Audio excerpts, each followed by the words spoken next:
Welcome to Pax Vesperi, the peace of the evening. We provide immersive scripture narrations for restorative rest. If these recordings bring peace to your night, please subscribe to the channel to follow our full journey through the Bible. Welcome to the book of Deuteronomy. May the Lord be with you. These are the words which Moses spoke to all of Israel across the Jordan, in the plain of the wilderness opposite the Red Sea, between Paran and Tuphel and Laban and Hazeroth, where gold is very plentiful. 11 days from Horeb by way of Mount Seir as far as Kadesh-barnea. In the 40th year, on the 11th month, on the first day of the month, Moses told the sons of Israel all that the Lord had instructed him. And so he spoke to them after he had struck down Sihon, the king of the Amorites, who lived at Heshbon, and Og, the king of Bashan, who resided at Ashtaroth and at Edrei, across the Jordan in the land of Moab. And so Moses began to explain the law and to say, "The Lord our God spoke to us at Horeb, saying, 'You have remained long enough on this mountain. Turn back and go to the mountain of the Amorites, and to the other places which are near it, the plains as well as the mountainous regions, and the low-lying places opposite the south and along the shore of the sea, the land of the Canaanites, and Lebanon, as far as the great river Euphrates. Lo,' he said, 'I have delivered it to you. Enter and possess that which the Lord swore to your fathers, Abraham, Isaac, and Jacob, that he would give it to them and to their offspring after them. And I said to you at that time, I alone am not able to sustain you, for the Lord, your God, has multiplied you, and you are today like the stars of heaven, very many. May the Lord, the God of your fathers, add to this number many thousands more, and may he bless you, just as he has said. Alone, I do not have the strength to endure your arbitrations and judgments and disputes. Offer from among you wise and experienced men, those whose conversation has been proven within your tribes, so that I may appoint them as your rulers.' Then you responded to me, 'What you intend to do is a good thing.' And so I took from your tribes men, wise and noble, and I appointed them as rulers, as tribunes and centurions, and as leaders over 50 and over 10, who would teach you each thing. And I instructed them, saying, 'Listen to them, and judge what is just, whether he is one of your citizens or a sojourner. There shall be no favoritism to any persons. So you shall listen to the little as well as to the great. And you shall not accept anyone's reputation, for this is the judgment of God. But if anything seems difficult to you, then refer it to me, and I will hear it. And I instructed you in all that you were obliged to do.' Then, setting out from Horeb, We crossed through a terrible and great wasteland, which you saw along the way of the mountain of the Amorite, just as the Lord our God had instructed us. And when we had arrived at Kadesh-barnea, I said to you, "You have arrived at the mountain of the Amorite, which the Lord our God will give to us. Gaze upon the land that the Lord your God gives to you. Ascend and possess it, just as the Lord our God has spoken to your fathers. Do not be afraid, and do not become terrified by anything." And you all approached me and said, "Let us send men who may consider the land, and who may report as to the way by which we ought to ascend, and as to which cities we ought to travel." And since the word was pleasing to me, I sent from among you 12 men, one from each tribe. These, when they had set out and had ascended the mountains, arrived as far as the valley of the cluster of grapes. And having considered the land, having taken from its fruits in order to show its fertility, they brought these to us, and they said, "The land that the Lord our God will give to us is good." Yet you were not willing to go there. Instead, being incredulous to the word of the Lord our God,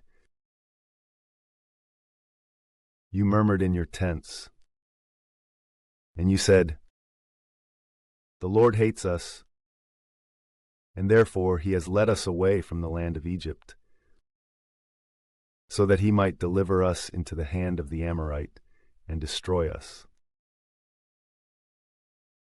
To where should we ascend? The messengers have terrified our heart by saying, 'The multitude is very great and taller than us, and the cities are great, and the walls extend even to the sky. We have seen the sons of the Anakim there.' And I said to you, 'Do not be apprehensive, nor should you fear them.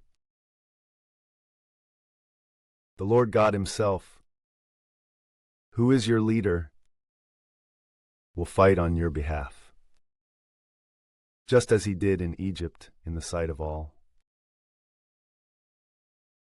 And in the wilderness, as you yourselves saw, the Lord your God carried you, like a man who is accustomed to carrying his little son, along all the way that you walked, until you arrived at this place. And yet, despite all of this, you did not believe the Lord your God, who went before you on the way, and who marked out the place where you should pitch your tents, showing you the way by fire in the night, and by a pillar of cloud in the day. And when the Lord had heard the voice of your words, becoming angry, he swore and said, 'None of the men of this wicked generation will see the good land, which I have promised by oath to your fathers, except Caleb the son of Jephunneh.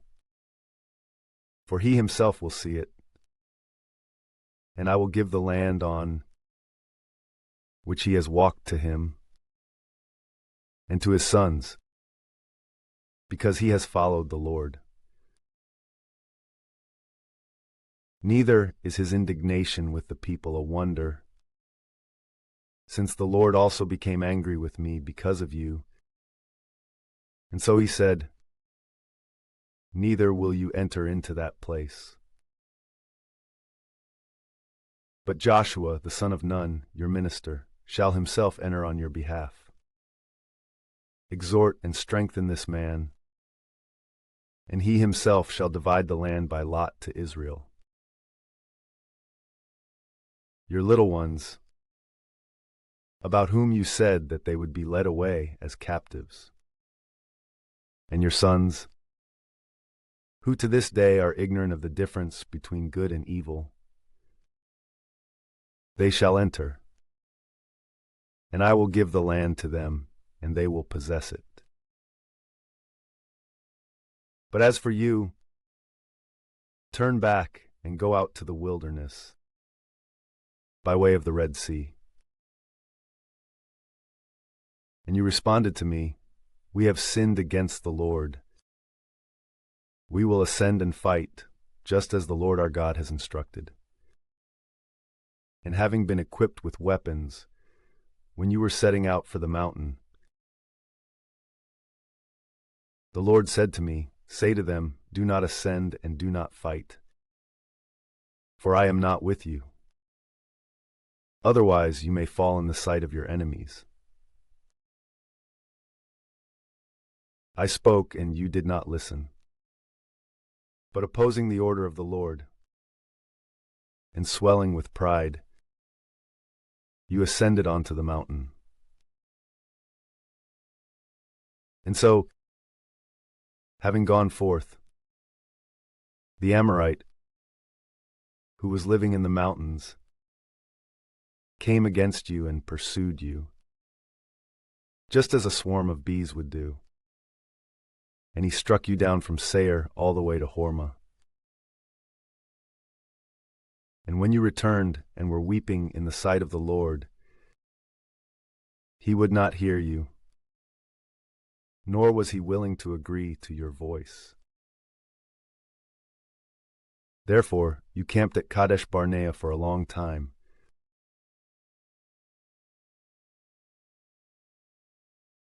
And setting out from there, we arrived at the wilderness which leads to the Red Sea, just as the Lord had spoken to me.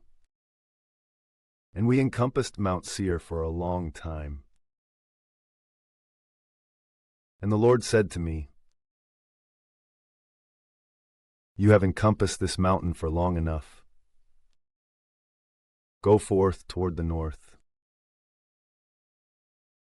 and instruct the people, saying, you shall cross through the borders of your brothers, the sons of Esau, who live at Seir, and they will fear you.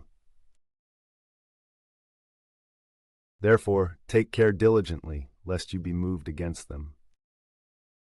For I will not give to you from their land even as much as the step that one foot can tread upon, because I have given Mount Seir to Esau as a possession. You shall buy food from them for money, and you shall eat. You shall draw water for money, and you shall drink. The Lord your God has blessed you in every work of your hands. The Lord your God, dwelling with you, knows your journey, how you crossed through this great wilderness over 40 years, and how you have been lacking in nothing. And when we had passed through our brothers,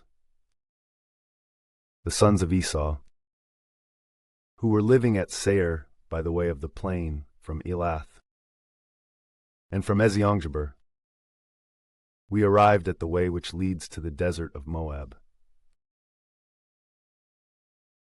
And the Lord said to me, you should not fight against the Moabites, nor should you go to battle against them. For I will not give to you anything from their land, because I have given Ar to the sons of Lot as a possession. The Emim were the first of its inhabitants, a people great and strong, and of such great height, like the race of the Anakim. They were considered to be like giants, and they were like the sons of the Anakim. And indeed the Moabites call them the Emim. The Horites also formerly lived at Seir. When these had been driven out and destroyed, the sons of Esau lived there, just as Israel did in the land of his possession, which the Lord gave to him. Then rising up so as to cross over the torrent Zered, we arrived at the place. Then, from the time that we advanced from Kadesh-barnea until we crossed over the torrent Zered, there were 38 years, until the entire generation of the men who were fit for war had been consumed out of the camp, just as the Lord had sworn. For his hand was against them, so that they would pass away from the midst of the camp. Then, after all the fighting men had fallen, the Lord spoke to me, saying, "Today you shall cross the borders of Moab at the city named Ar. And when you have arrived in the vicinity of the sons of Ammon, be careful that you do not fight against them, nor should you be moved to battle. For I will not give to you from the land of the sons of Ammon, because I have given it to the sons of Lot as a possession." It was reputed to be a land of giants, and giants lived there in times past, those whom the Ammonites call the Zamzummim. They are a people, great and numerous, and of lofty stature, like the Anakim, whom the Lord wiped away before their face. And he caused them to live there in place of them, just as he had done for the sons of Esau, who live at Seir, wiping out the Horites and delivering their land to them, which they possess even to the present time. Likewise the Hivites, who were living in small villages as far as Gaza, were expelled by the Cappadocians, who went forth from Cappadocia, and they wiped them out and lived in their place. Rise up and cross the torrent, Arnon, behold, I have delivered Sihon, the king of Heshbon, the Amorite, into your hand. And so, begin to possess his land and to engage in battle against him.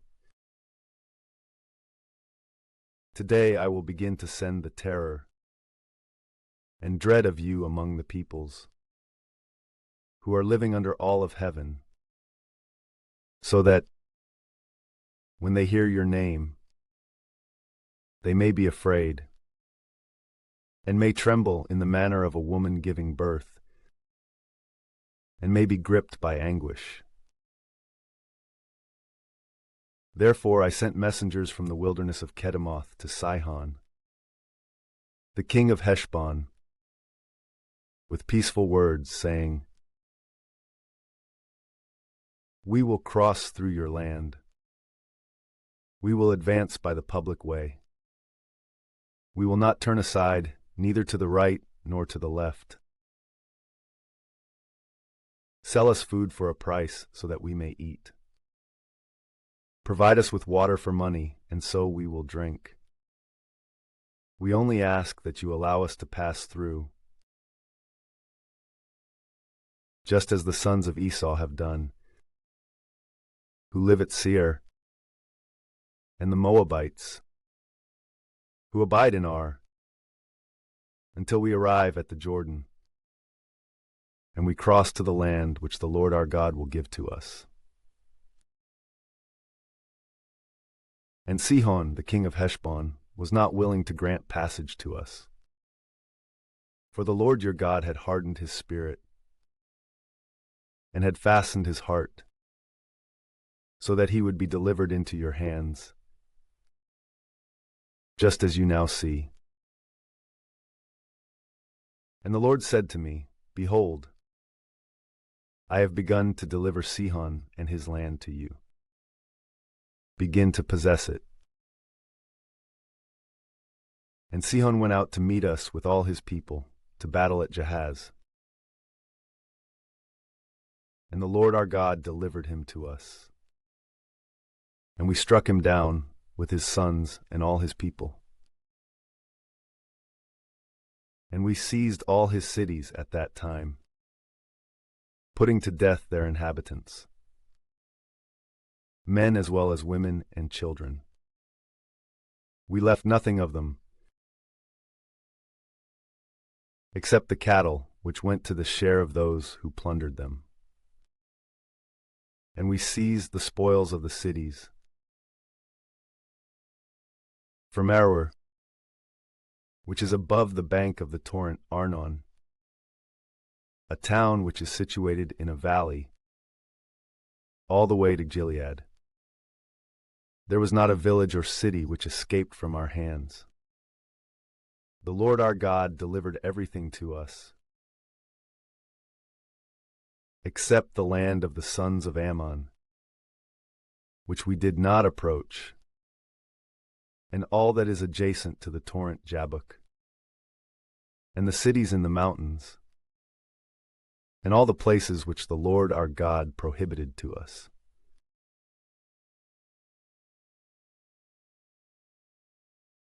And so, having turned back, we ascended by the way of Bashan. And Og, the king of Bashan, went forth with his people to meet us in warfare at Edrei. And the Lord said to me, You should not fear him, for he has been delivered into your hand, with all his people as well as his land. And you shall do to him just as you have done to Sihon, the king of the Amorites, who lived at Heshbon. Therefore the Lord our God delivered into our hands now Og, the king of Bashan, and all his people. And we struck them down unto utter annihilation, laying waste to all his cities at one time. There was not a village which escaped from us. 60 cities, the entire region of Argob, the kingdom of Og,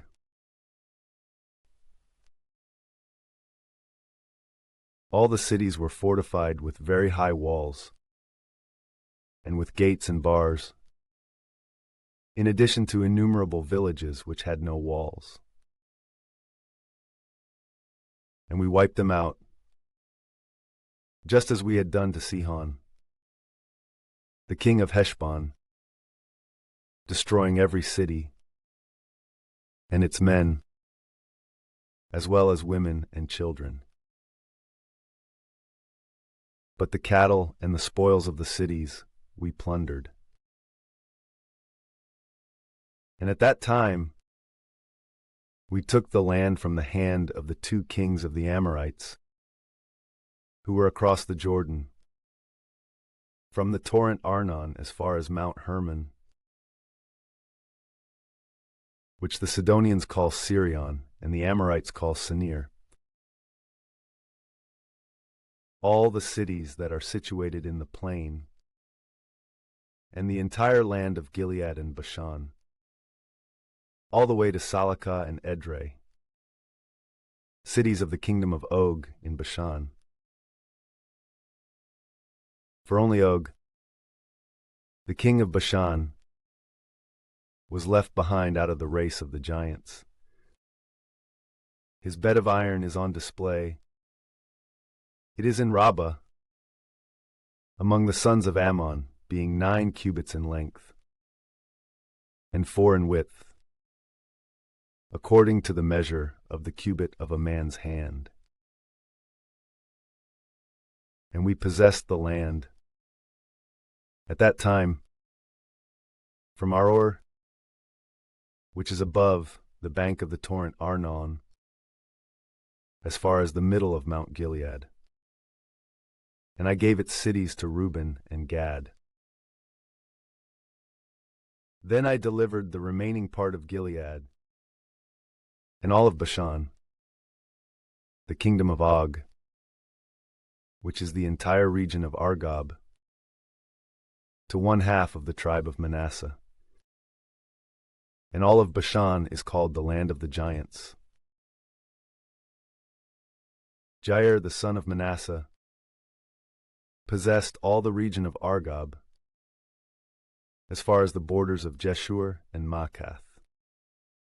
And he called Bashan by his own name, Havoth Jair, that is, the villages of Jair, even to the present day. Likewise to Mashir I gave Gilead, and to the tribes of Reuben and Gad I gave from the land of Gilead as far as the torrent Arnon, 1/2 of the torrent and its confines, even to the torrent Jabbok, which is along the border of the sons of Ammon, and the plain of the wilderness, as well as the Jordan, and the borders of Chinnereth, all the way to the sea of the desert, which is very salty, to the base of Mount Pisgah toward the east. And I instructed you at that time, saying, The Lord your God gives to you this land as an inheritance. Having armed yourselves, go before your brothers, the sons of Israel, all you strong men.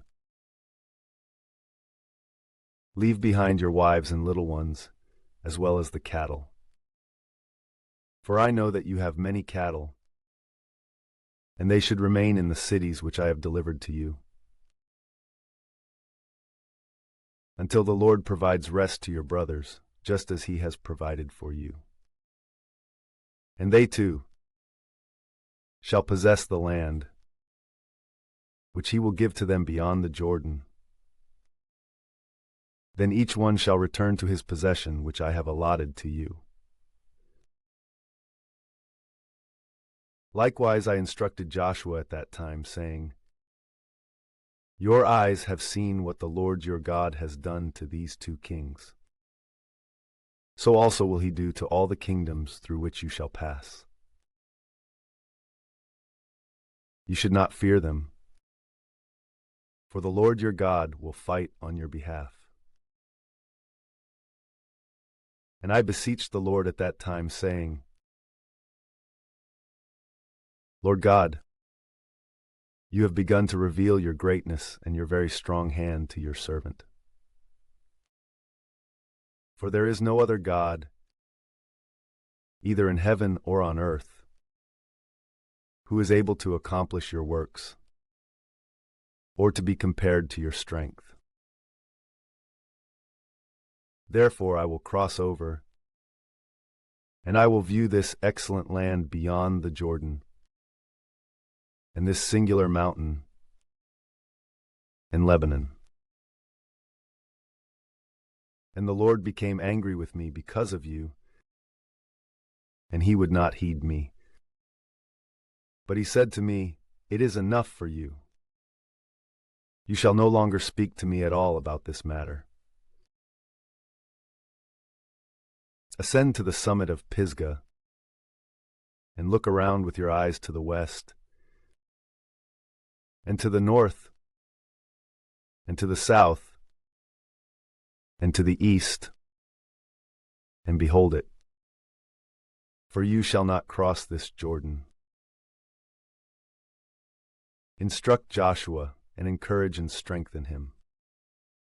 For he shall go before this people, and he shall distribute to them the land that you will see. And we remained in the valley opposite the shrine of Peor.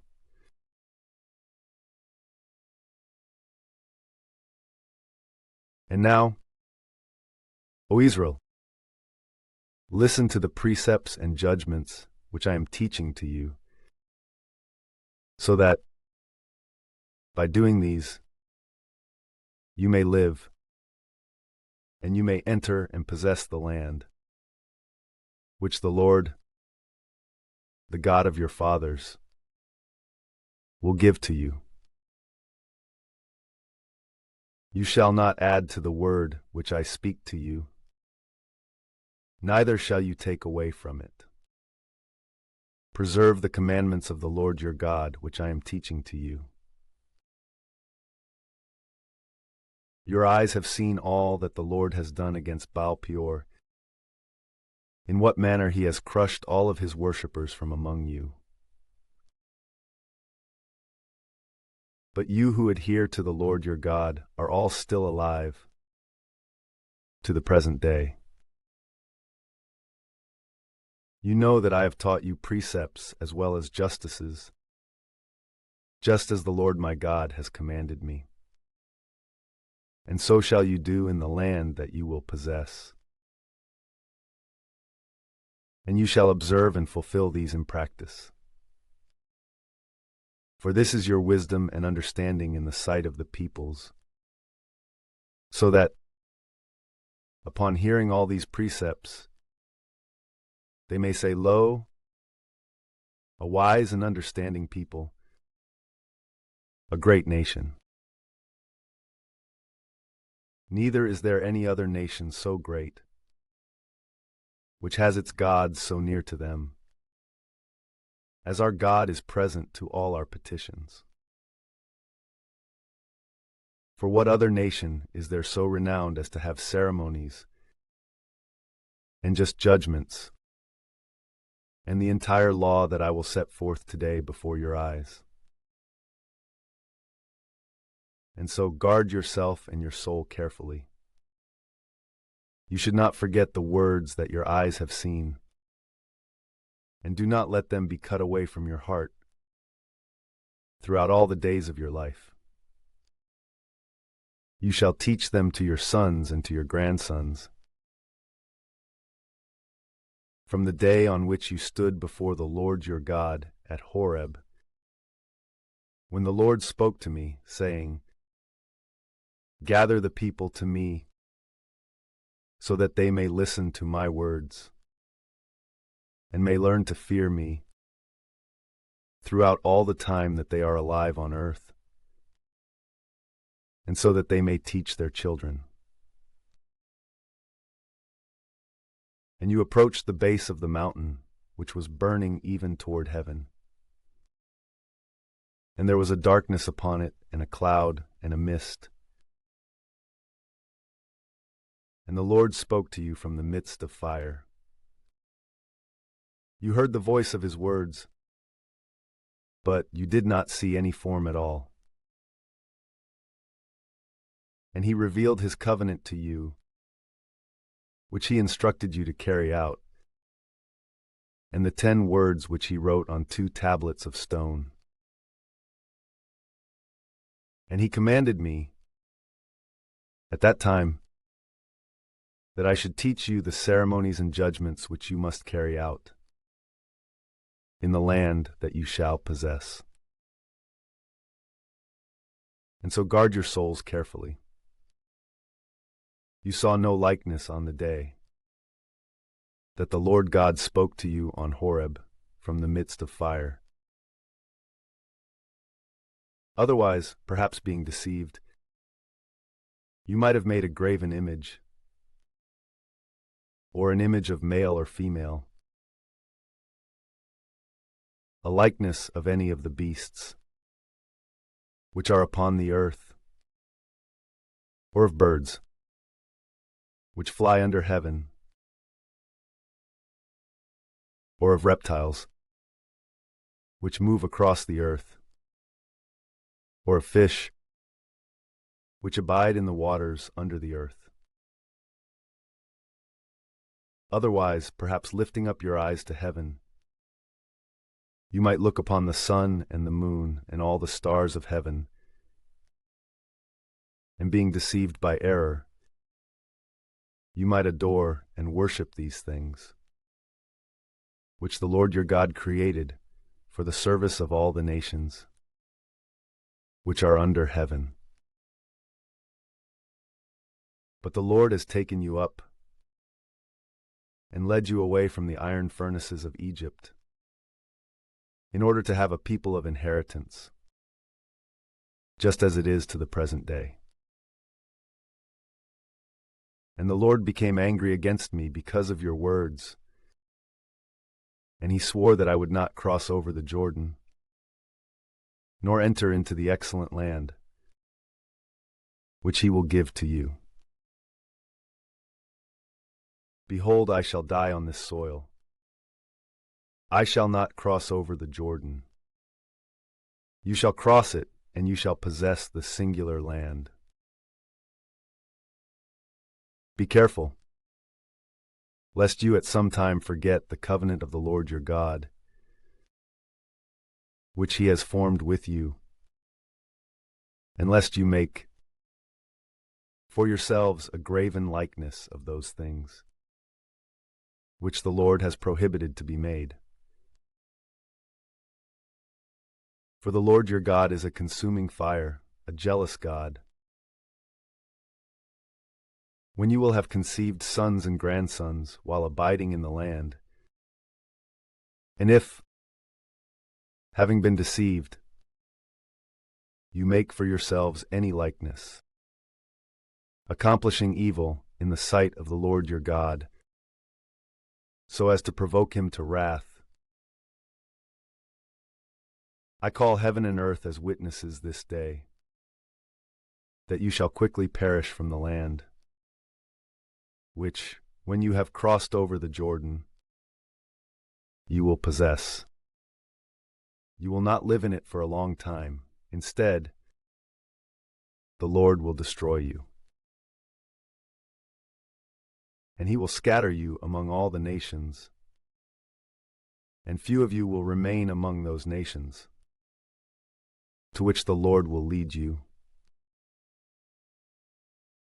And there you will serve gods which were fabricated by the hands of men, gods of wood and of stone, who neither see, nor hear, nor eat, nor smell. And when you will seek the Lord your God in that place, you shall find him, if only you seek him with all your heart, and in all the tribulation of your soul. After all these things which have been foretold have found you, in the end time, you shall return to the Lord your God, and you will hear his voice. For the Lord your God is a merciful God. He will not abandon you, nor will he entirely destroy you, nor will he forget the covenant which he swore to your fathers. Inquire concerning the days of antiquity, which were before you, from the day when God created man upon the earth, from one end of heaven to another, if anything similar has ever occurred, or whether any such thing has ever been known, that a people would hear the voice of God, speaking from the midst of fire, just as you have heard it, and live, whether God has acted, so as to enter and take for himself a nation from the midst of the nations, by means of tests, signs, and wonders, by means of fighting, and a strong hand, and an outstretched arm, and terrible visions, in accord with all the things which the Lord your God has accomplished for you in Egypt, in the sight of your eyes. So may you know that the Lord himself is God, and there is no other beside him. He has caused you to hear his voice from heaven, so that he might teach you. And he showed you his exceedingly great fire on earth, and you heard his words from the midst of the fire. For he loved your fathers, and he chose their offspring after them. And he led you away from Egypt, advancing before you with his great power, so as to wipe away, upon your arrival, nations very great and stronger than you, and so as to lead you in, and to present to you their land as a possession, just as you discern in the present day. Therefore know on this day and consider in your heart that the Lord himself is God in heaven above, and on earth below, and there is no other. Keep his precepts and commandments, which I am teaching to you, so that it may be well with you, and with your sons after you, and so that you may remain for a long time upon the land, which the Lord your God will give to you. Then Moses set aside 3 cities across the Jordan toward the eastern region, so that anyone might flee to these if he has killed his neighbor unwillingly, who was not his enemy a day or two earlier, and so that he would be able to escape to one of these cities. Bezer in the wilderness, which is situated in the plains of the tribe of Reuben, and Ramoth in Gilead, which is in the tribe of Gad, and Golan in Bashan, which is in the tribe of Manasseh. This is the law which Moses set forth before the sons of Israel. And these are the testimonies and ceremonies as well as judgments, which he spoke to the sons of Israel when they departed from Egypt, across the Jordan, in the valley opposite the shrine of Peor, in the land of Sihon, the king of the Amorites, who lived at Heshbon, whom Moses struck down. Accordingly, the sons of Israel, having departed from Egypt, possessed his land, and the land of Og, the king of Bashan, the land of the 2 kings of the Amorites, who were beyond the Jordan, toward the rising of the sun, from Aroer, which is situated above the bank of the torrent Arnon, as far as Mount Zion, which is also called Hermon, the entire plain across the Jordan, from its eastern region, as far as the sea of the wilderness, and even to the base of Mount Pisgah.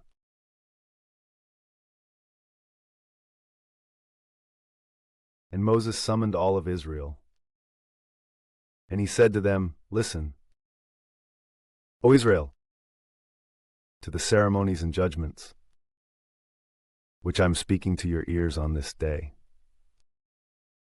Learn them and fulfill them indeed. The Lord our God formed a covenant with us at Horeb. He did not make the covenant with our fathers, but with us, who are alive and in the present time.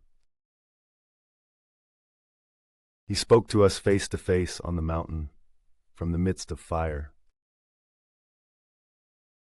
I was the mediator, for I was in the middle between the Lord and you, at that time, to announce his words to you. For you were afraid of the fire, and so you did not ascend to the mountain. And he said, I am the Lord your God, who led you away from the land of Egypt, from the house of servitude. You shall not have strange gods in my sight.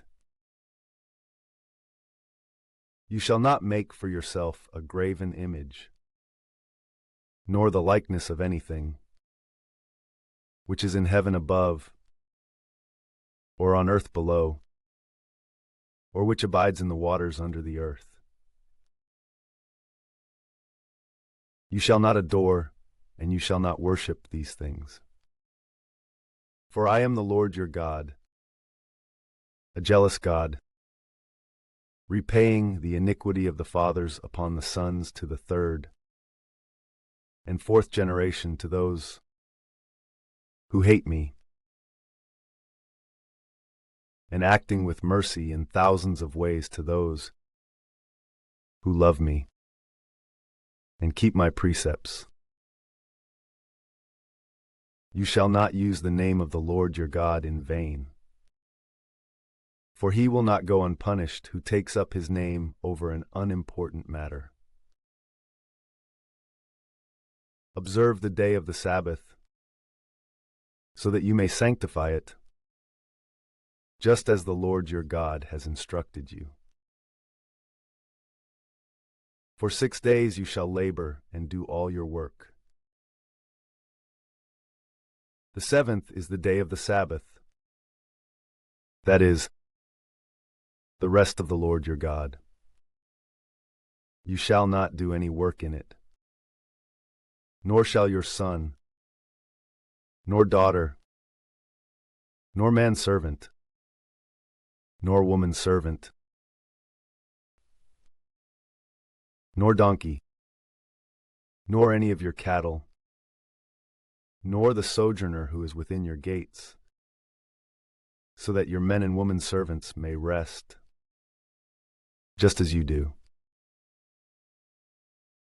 Remember that you also were servants in Egypt, and the Lord your God led you away from that place with a strong hand and an outstretched arm.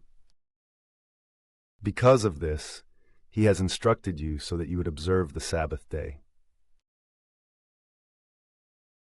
Honor your father and mother, just as the Lord your God has instructed you, so that you may live a long time, and so that it may be well with you in the land which the Lord your God will give to you.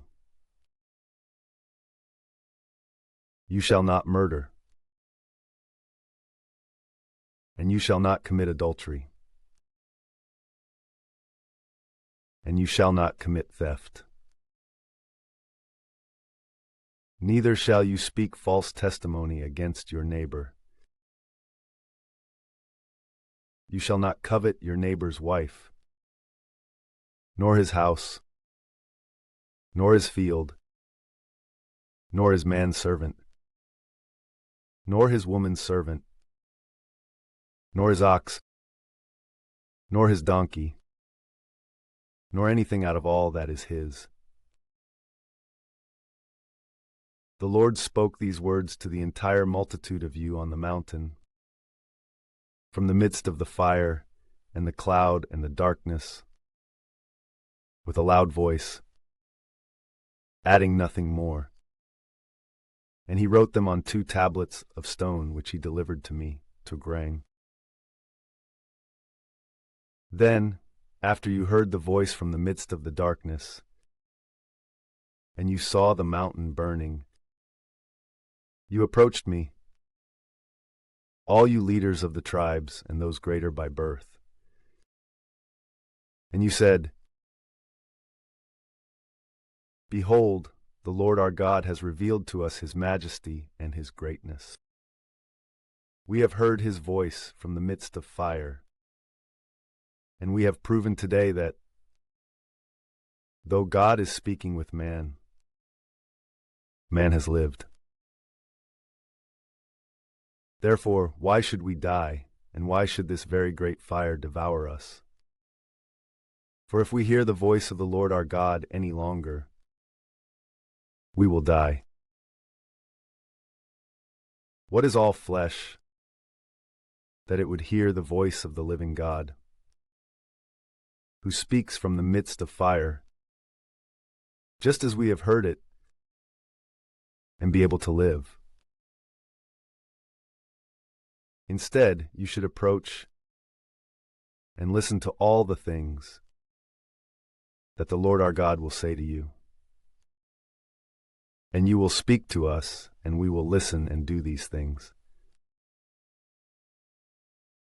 But when the Lord had heard this, he said to me, I have heard the voice of the words of this people, which they spoke to you.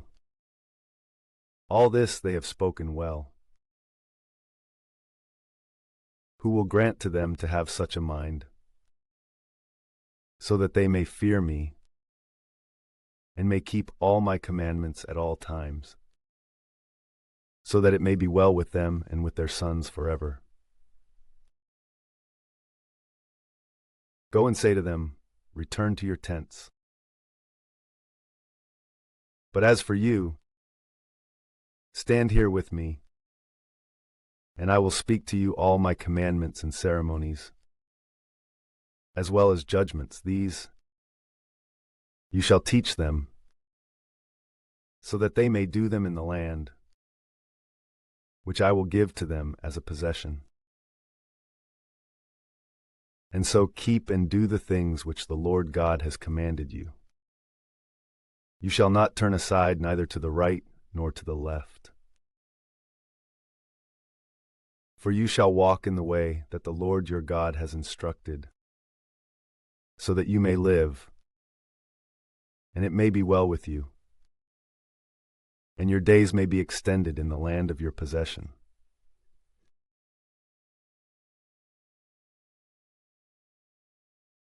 These are the precepts and ceremonies, as well as the judgments, which the Lord your God has commanded that I teach to you, which you shall do in the land too, which you will travel in order to possess it.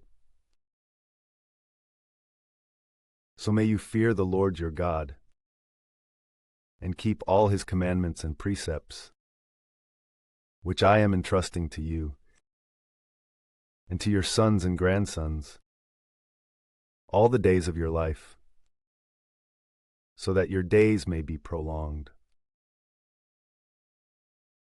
Listen and observe,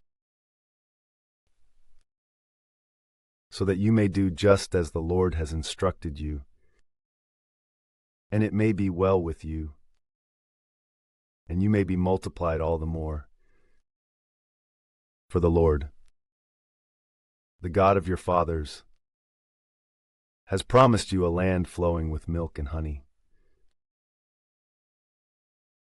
Listen, O Israel, the Lord our God is one Lord. You shall love the Lord your God with all your heart, and with all your soul, and with all your strength. And these words which I instruct to you this day shall be in your heart, and you shall explain them to your sons. And you shall meditate upon them sitting in your house, and walking on a journey, when lying down and when rising up. And you shall bind them like a sign on your hand, and they shall be placed and shall move between your eyes. And you shall write them at the threshold and on the doors of your house. And when the Lord your God will have led you into the land, about which he swore to your fathers, Abraham, Isaac, and Jacob, and when he will have given to you great and excellent cities, which you did not build, houses full of goods, which you did not amass, cisterns, which you did not dig, vineyards and olive groves, which you did not plant. And when you will have eaten and been satisfied, take care diligently, lest you forget the Lord, who led you away from the land of Egypt, from the house of servitude. You shall fear the Lord your God, and you shall serve him alone, and you shall swear by his name. You shall not go after the strange gods of all the Gentiles who are around you. For the Lord your God is a jealous God in your midst. Otherwise, at some time, the fury of the Lord your God may be enraged against you, and he may take you away from the face of the earth. You shall not tempt the Lord your God, as you tempted him in the place of temptation. Keep the precepts of the Lord your God, as well as the testimonies and ceremonies which he has instructed to you. And do what is pleasing and good in the sight of the Lord, so that it may be well with you, and so that, when you enter, you may possess the excellent land about which the Lord swore to your fathers, that he would wipe away all your enemies before you, just as he has spoken. And when your son will ask you tomorrow, saying, "What do these testimonies and ceremonies and judgments mean, which the Lord our God has entrusted to us?" You shall say to him, "We were servants of Pharaoh in Egypt, and the Lord led us away from Egypt with a strong hand. And he wrought signs and wonders, great and very grievous, in Egypt, against Pharaoh and all his house, in our sight. And he led us away from that place, so that he might lead us in and give us the land, about which he swore to our fathers. And the Lord instructed us that we should do all these ordinances, and that we should fear the Lord our God, so that it may be well with us all the days of our life, just as it is today. And he will be merciful to us, if we keep and perform all his precepts in the sight of the Lord our God, just as he has commanded us.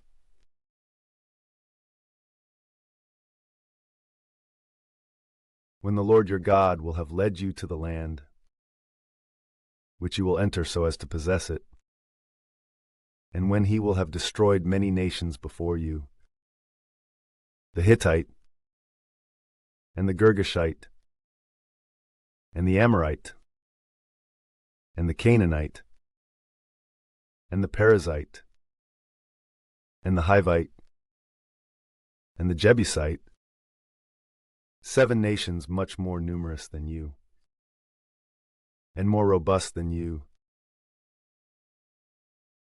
And when the Lord your God will have delivered them to you, you shall strike them down unto utter annihilation.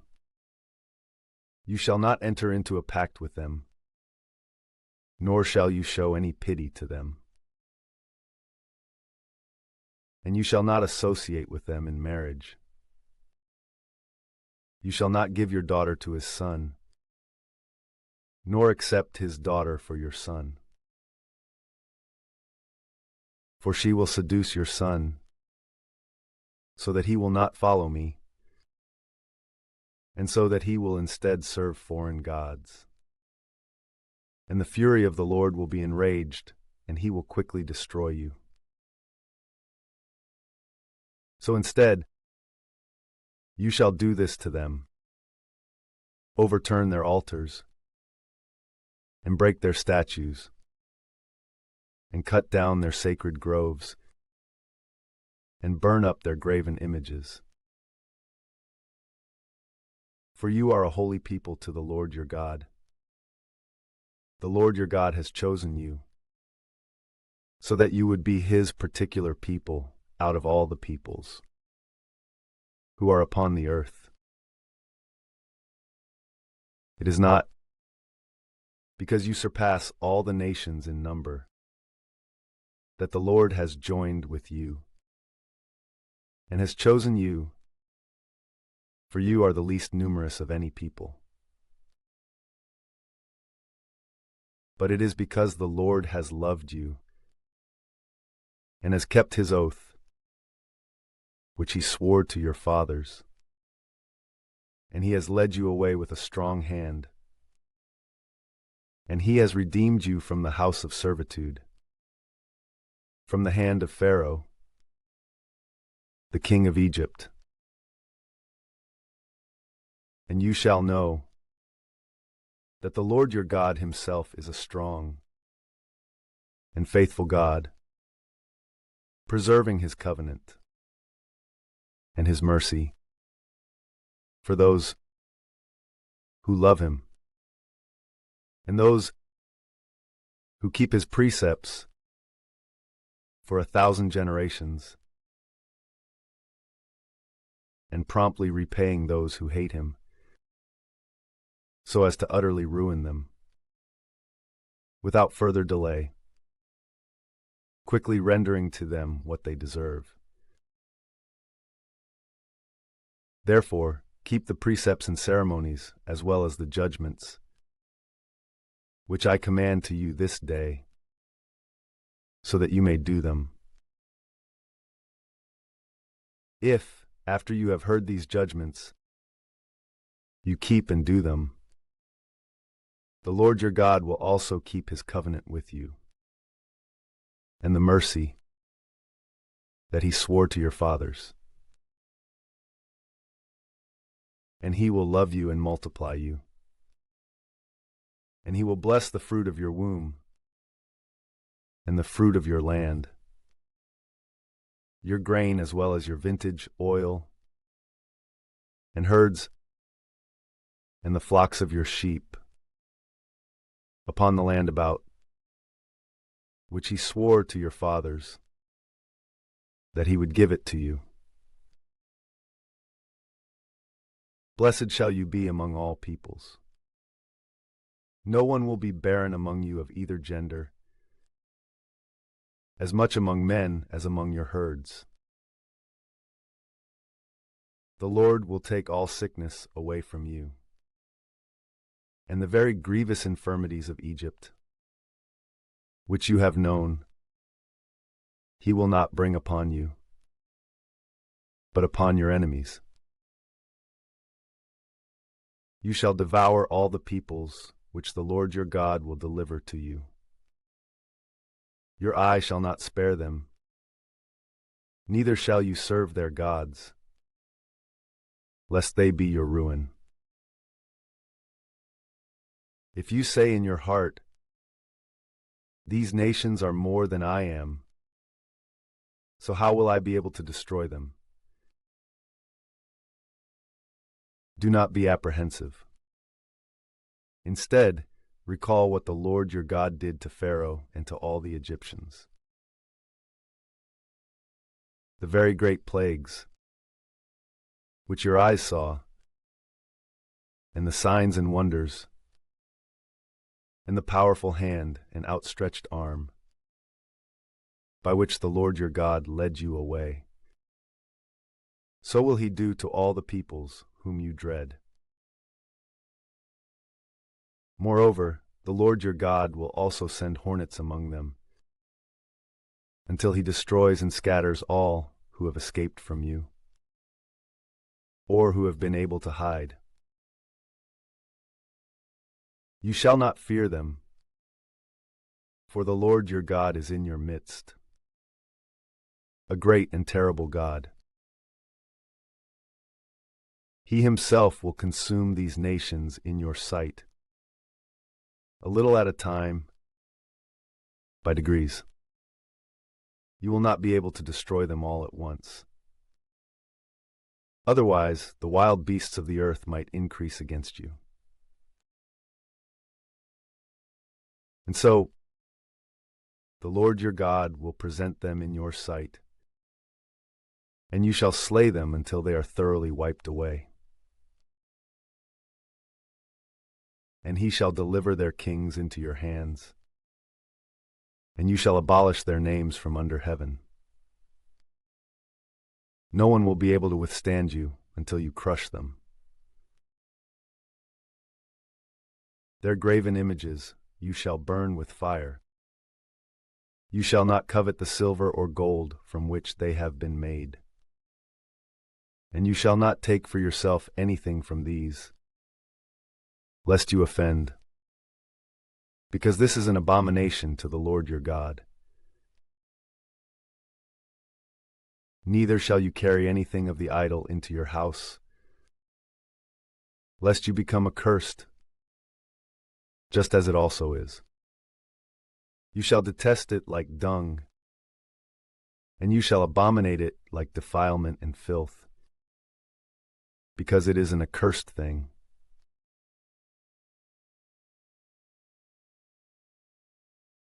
All the commandments which I am entrusting to you this day, take care to observe them diligently, so that you may live and be multiplied, and so that, upon entering, you may possess the land about which the Lord swore to your fathers. And you shall remember the entire journey along which the Lord your God led you for 40 years through the desert to afflict you and to test you and to make known the things that were turning in your soul, whether or not you would keep his commandments. He afflicted you with need, and he gave you manna as your food, which neither you nor your fathers knew, so as to reveal to you that it is not by bread alone that man lives, but by every word that goes forth from the mouth of God. Your garment, with which you were covered, has by no means decayed due to age, and your foot has not been worn down, even to this 40th year, so that you would recognize in your heart that, just as a man educates his son, so has the Lord your God educated you. So may you keep the commandments of the Lord your God, and walk in his ways, and fear him. For the Lord your God will lead you into a good land, a land of brooks and waters and fountains, in which deep rivers burst forth from its plains and mountains,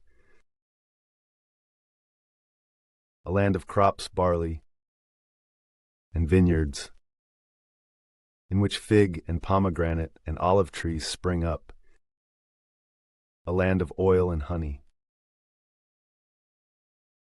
In that place, without any need, you shall eat your bread and enjoy an abundance of all things, where the stones are like iron, and where ore for brass is dug out of its mountains.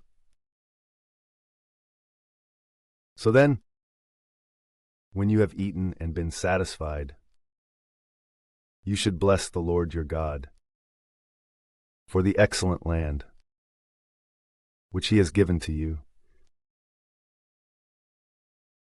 Be observant and cautious, lest at some time you may forget the Lord your God and neglect his commandments, as well as the judgments and ceremonies, which I instruct to you this day. Otherwise, after you have eaten and been satisfied, and have built beautiful houses, and have lived in them, and have obtained herds of oxen, and flocks of sheep, and a plenitude of gold and silver and all things, your heart might be lifted up, and you might not remember the Lord your God, who led you away from the land of Egypt, from the house of servitude, and who was your leader in the great and terrible wilderness, in which there was the serpent with a burning breath, and the scorpion, and the snake of thirst, and no waters at all. He led streams out of the hardest rock, and he nourished you in the wilderness with manna, which your fathers had not known. And after he had afflicted and tested you, in the very end, he took pity on you. Otherwise, you might say in your heart, my own strength and the power of my own hand have brought forth all these things for me. But remember the Lord your God, that he himself has provided you with strength, so that he may fulfill his covenant, about which he swore to your fathers, just as the present day reveals. But if you forget the Lord your God, so that you follow foreign gods, and serve and adore them, behold, I now foretell to you that you shall utterly perish. Just like the nations, which the Lord destroyed upon your arrival, so shall you also perish, if you have been disobedient to the voice of the Lord your God.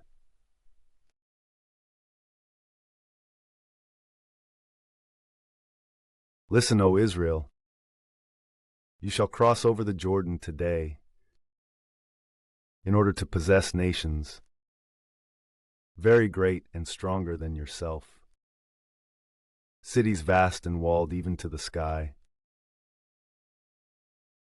a people great and lofty, the sons of the Anakim, whom you yourselves have seen and heard, against whom no one is able to stand. Therefore, you shall know today that the Lord your God himself will pass over before you, like a devouring and consuming fire, to crush and to wipe away and to utterly ruin them before your face, quickly, just as he has spoken to you. You should not say in your heart, when the Lord your God will have destroyed them in your sight. It is because of my justice that the Lord led me in, so that I might possess this land, while these nations have been destroyed because of their impiety. For it is not because of your justices or the uprightness of your heart that you will enter, so that you may possess their lands. Instead, it is because they have acted wickedly that they are destroyed upon your arrival, and so that the Lord may accomplish his word, which he promised under oath to your fathers, Abraham, Isaac, and Jacob. Therefore know that the Lord your God will not give you this excellent land as a possession due to your justices, for you are a very stiff-necked people. Remember and never forget how you provoked the Lord your God to anger in the wilderness. You have always contended against the Lord, from the day that you went forth from Egypt, even to this place. For at Horeb also you provoked him, and becoming angry, he was willing to destroy you. When I ascended onto the mountain, so that I might receive the tablets of stone, the tablets of the covenant which the Lord formed with you. And I persevered on the mountain for 40 days and nights, neither eating bread nor drinking water. And the Lord gave me 2 tablets of stone, written with the finger of God, and containing all the words that he spoke to you on the mountain from the midst of fire, while the people, being stirred up, were assembled together. And when 40 days and as many nights had passed, the Lord gave me the 2 tablets of stone, the tablets of the covenant. And he said to me, "Rise up and descend quickly from here. For your people, whom you led away from Egypt, have quickly abandoned the way that you have shown to them, and they have made a molten idol for themselves." And again the Lord said to me, "I discern that this people is stiff-necked. Depart from me, so that I may crush them, and abolish their name from under heaven, and appoint you over a nation, which will be greater and stronger than this one." And as I was descending from the burning mountain, and I held the 2 tablets of the covenant with both hands, and I had seen that you had sinned against the Lord your God, and had made a molten calf for yourselves, and had quickly abandoned his way, which he had revealed to you, I threw down the tablets from my hands, and I broke them in your sight.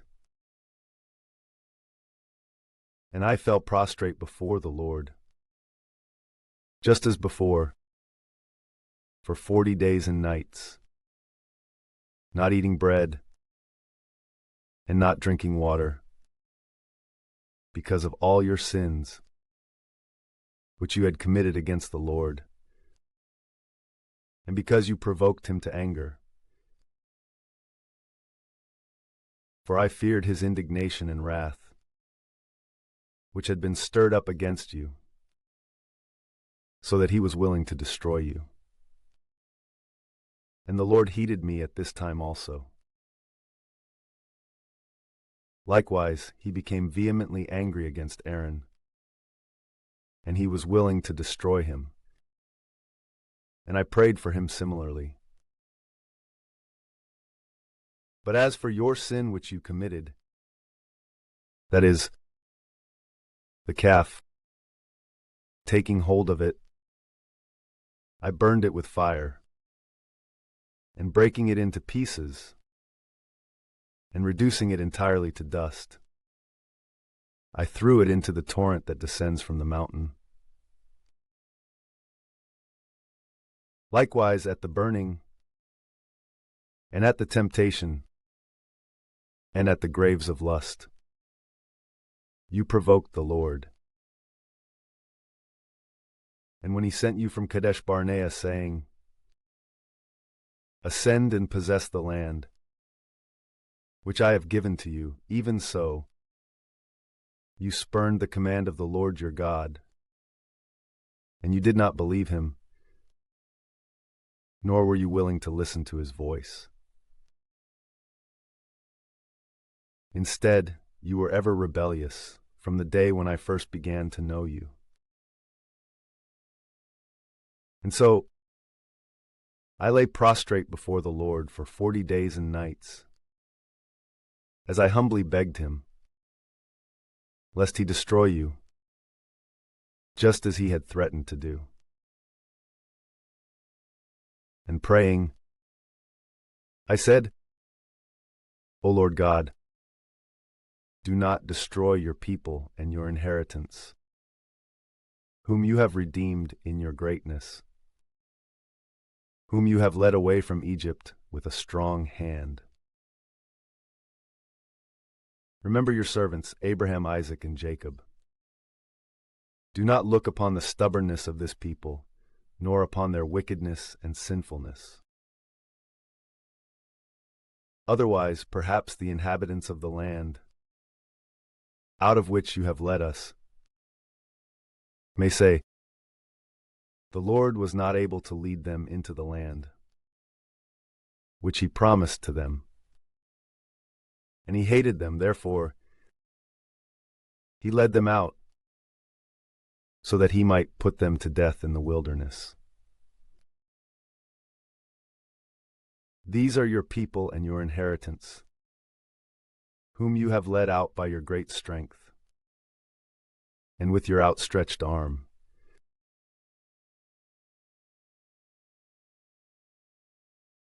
At that time, the Lord said to me, hew for yourself 2 tablets of stone, like those that were before, and ascend to me on the mountain. And you shall make an ark of wood. And I will write on the tablets the words which were on those that you broke before, and you shall place them in the ark. And so I made an ark of sedum wood. And when I had hewn 2 tablets of stone like the former, I ascended onto the mountain, having them in my hands. And he wrote on the tablets, according to that which he had written before, the 10 words which the Lord spoke to you on the mountain from the midst of fire, when the people were assembled. And he gave them to me. And returning from the mountain, I descended and placed the tablets in the ark, which I had made, and they are still there even now, just as the Lord instructed me. Then the sons of Israel moved their camp from Beeroth among the sons of Jachan into Mizerah, where Aaron died and was buried, and where his son Eleazar was installed in the priesthood in his place. From there they went into Gudgodah. From that place they set out and camped at Jotbathah, in a land of waters and torrents. At that time he separated the tribe of Levi, so that he would carry the ark of the covenant of the Lord, and stand before him in the ministry, and speak blessings in his name, even to the present day. As a result, Levi has no portion or possession with his brothers. For the Lord himself is his possession, just as the Lord your God promised him. Then I stood on the mountain, as before, for 40 days and nights. And the Lord heeded me at this time also, and he was not willing to destroy you. And he said to me, go forth and walk before the people, so that they may enter and possess the land, which I swore to their fathers that I would deliver to them. And now, O Israel, what does the Lord your God require of you? Only that you fear the Lord your God, and walk in his ways, and love him, and serve the Lord your God with your whole heart and with your whole soul, and that you keep the commandments of the Lord and his ceremonies, which I am instructing to you this day, so that it may be well with you. Lo, heaven belongs to the Lord your God, and the heaven of heaven, and the earth, and all the things that are within these. Now the Lord was closely joined to your fathers, and he loved them, and he chose their offspring after them. That is, you yourselves, out of all the nations, just as is being proven today. Therefore circumcise the foreskin of your heart, and no longer stiffen your neck. For the Lord your God himself is the God of gods, and the Lord of lords, a God great and powerful and terrible, who favors no person and accepts no bribe. He accomplishes judgment for the orphan and the widow. He loves the sojourner, and he gives him food as well as clothing. Therefore you also should love sojourners, for you also were new arrivals in the land of Egypt. You shall fear the Lord your God, and him alone shall you serve. You shall cling to him, and you shall swear by his name. He is your praise and your God. He has done for you these great and terrible things which your eyes have seen. As 70 souls your fathers descended into Egypt. And now behold, the Lord your God has multiplied you to be like the stars of heaven.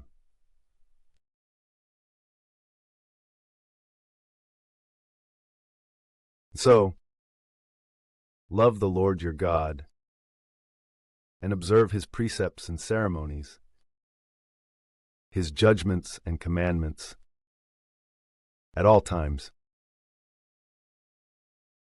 Acknowledge on this day the things that your sons did not know, for they did not see the chastisements of the Lord your God, his great acts, and powerful hand, and outstretched arm, the signs and works that he did in the midst of Egypt, to Pharaoh, the king, and to his entire land, and to the entire army of the Egyptians, and to their horses and chariots, how the waters of the Red Sea covered them as they were pursuing you, and how the Lord wiped them away, even to the present day, and the things that he accomplished for you in the wilderness, until you arrived at this place, and to Dathan and Abiram, sons of Eliab, who was the son of Reuben, those whom the earth, opening its mouth, engulfed with their households and tents, and with their entire substance which they had in the midst of Israel. Your eyes have seen all the great works of the Lord, which he has accomplished, so that you would keep all his commandments, which I entrust to you this day, and so that you would be able to enter and possess the land toward which you are advancing, and so that you may live for a long time in the land which the Lord promised under oath to your fathers and to their offspring, a land flowing with milk and honey. For the land which you shall enter and possess is not like the land of Egypt, from which you departed, where when seed has been sown, waters are brought in by irrigation in the manner of gardens. Rather, it has mountainous regions and plains which lay waiting for rain from heaven. And the Lord your God always visits it, and his eyes are upon it from the beginning of the year all the way to its end. So then, if you obey my commandments, which I am instructing to you this day, so that you love the Lord your God, and serve him with your whole heart and your whole soul, he will give to your land the early rain and the late rain, so that you may gather your grain, and your wine, and your oil, and your hay from the fields in order to feed your cattle, and so that you yourselves may eat and be satisfied.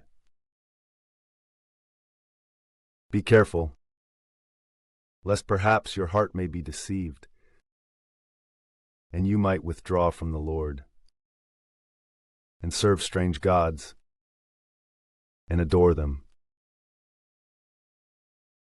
And the Lord, becoming angry, might close up heaven, so that the rain would not descend, nor would the earth produce her seedlings. And then you would quickly perish from the excellent land, which the Lord will give to you.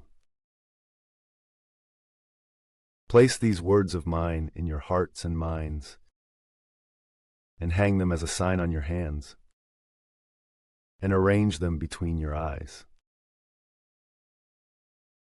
Teach your sons to meditate on them when you sit in your house, and when you walk along the way, and when you lie down or rise up. You shall write them upon the doorposts and the gates of your house, so that your days may be multiplied, and the days of your sons, in the land which the Lord swore to your fathers, that he would give it to them, for as long as heaven is suspended above the earth. For if you keep the commandments which I am entrusting to you, and if you do them, so that you love the Lord your God, and walk in all his ways, clinging to him, the Lord will scatter all these nations before your face,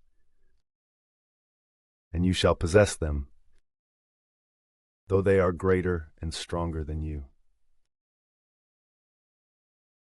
Every place upon which your foot shall tread will be yours. From the desert and from Lebanon, from the great river Euphrates, as far as the western sea, shall be your borders. No one will stand against you. The Lord your God will spread the terror and dread of you over all the land upon which you shall tread, just as he has spoken to you. Behold, I am setting forth in your sight today a blessing and a curse. It will be a blessing if you obey the commandments of the Lord your God, which I am instructing to you this day. It will be a curse if you do not obey the commandments of the Lord your God, but instead you withdraw from the way, which I am revealing to you now, and you walk after foreign gods that you have not known. Yet truly, when the Lord your God will have led you into the land, to which you are traveling for a habitation, you shall place the blessing upon Mount Gerizim, the curse upon Mount Ebal, which are across the Jordan, behind the way which slopes toward the setting of the sun, in the land of the Canaanite, who lives in the plains opposite Gilgal, which is near the valley extending toward and entering a distant place. For you shall cross over the Jordan, so that you may possess the land which the Lord your God will give you, so that you may have it and possess it. Therefore, see to it that you fulfill the ceremonies and judgments which I am placing in your sight this day.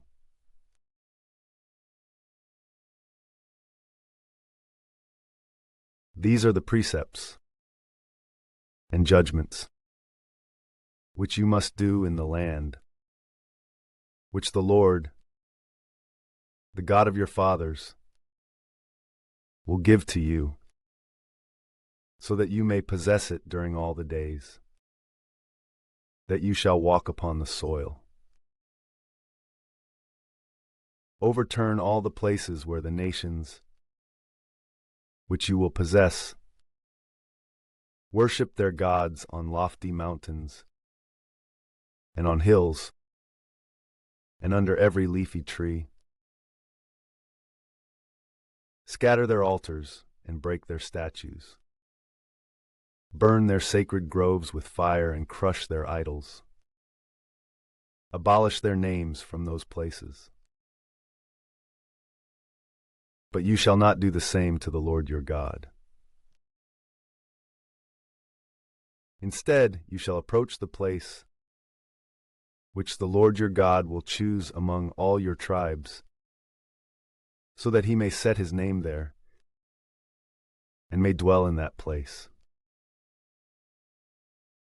And you shall offer in that place your holocausts and victims, the tithes and first fruits of your hands, and your vows and gifts, the firstborn of the cattle and of the sheep. And you shall eat it there in the sight of the Lord your God. And you shall rejoice in all the things to which you shall set your hand, you and your household, which the Lord your God has blessed for you. You shall not do there the things that we are doing here today, each one doing what seems good to himself. For even until the present time, you did not arrive at the rest and the possession which the Lord your God will give to you. You shall cross over the Jordan, and you shall live in the land which the Lord your God will give to you, so that you may have rest from all the surrounding enemies, and so that you may live without any fear in the place which the Lord your God will choose, so that his name may be in it. To that place you shall bring all the things that I instruct you, holocausts, and victims, and tithes, and the first fruits of your hands, and whatever is best among the gifts that you shall vow to the Lord. In that place you shall feast before the Lord your God, you and your sons and daughters, your men and women servants, as well as the Levite who dwells in your cities. For he has no other portion or possession among you. Take care that you do not offer your holocausts in any place that you see. Instead, you shall offer sacrifices in the place which the Lord will choose within one of your tribes, and you shall do whatsoever I instruct you. So if you wish to eat, and if the eating of flesh pleases you, then kill and eat according to the blessing of the Lord your God, which he has given to you in your cities. You may eat it whether it is unclean, that is, having blemish or defect, or whether it is clean, that is, whole and without blemish, of the kind which is permitted to be offered, such as the roe deer and the stag. Only the blood you shall not eat. Instead, you shall pour it upon the ground like water, You may not eat in your towns the tithes of your crops, and your wine and oil, the firstborn of your herds and your flocks, nor anything which you will vow, or which you will offer spontaneously, nor the firstfruits of your hands. But you shall eat these before the Lord your God, in the place which the Lord your God will choose, you, and your son, and your daughter, and your manservant and womanservant, and the Levite who dwells in your cities. And you shall rejoice and be refreshed in the sight of the Lord your God by all the things to which you will extend your hand. Be careful, lest you abandon the Levite at any time while you are living in the land. When the Lord your God will have enlarged your borders, just as he has spoken to you, and when you would eat the flesh that your soul desires. But if the place which the Lord your God will choose, so that his name may be there, is far away, you may kill from your herds and your flocks which you will have, in the manner I have instructed to you, and you may eat in your towns as it pleases you. Just as the roe deer and the stag may be eaten, so also may you eat these. You may eat both the clean and the unclean alike. Only beware of this, you may not eat the blood, for their blood is for the soul. And because of this, you must not eat the soul with the flesh. Instead, you shall pour it upon the ground like water, so that it may be well with you, and with your sons after you, when you will do what is pleasing in the sight of the Lord. But the things that you have sanctified and vowed to the Lord, you shall take up and bring to the place which the Lord will choose. And you shall offer your oblations of flesh and of blood upon the altar of the Lord your God. You shall pour out the blood of your victims upon the altar, and you yourself shall eat the flesh. Observe and heed all the things that I instruct to you, so that it may be well with you, and with your sons after you continually, when you will do what is good and pleasing in the sight of the Lord your God. When the Lord your God will have abolished before your face the nations, which you shall enter so as to possess them, and when you will possess them and live in their land, be careful that you do not imitate them, after they have been overturned at your arrival, and that you do not seek their ceremonies, saying, just as these nations have worshipped their gods, so also will I worship.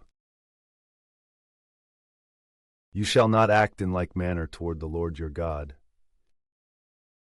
for they have done to their gods all the abominations that the Lord spurns, offering their sons and daughters, and burning them with fire. What I command to you, this only shall you do for the Lord. You may neither add nor subtract anything.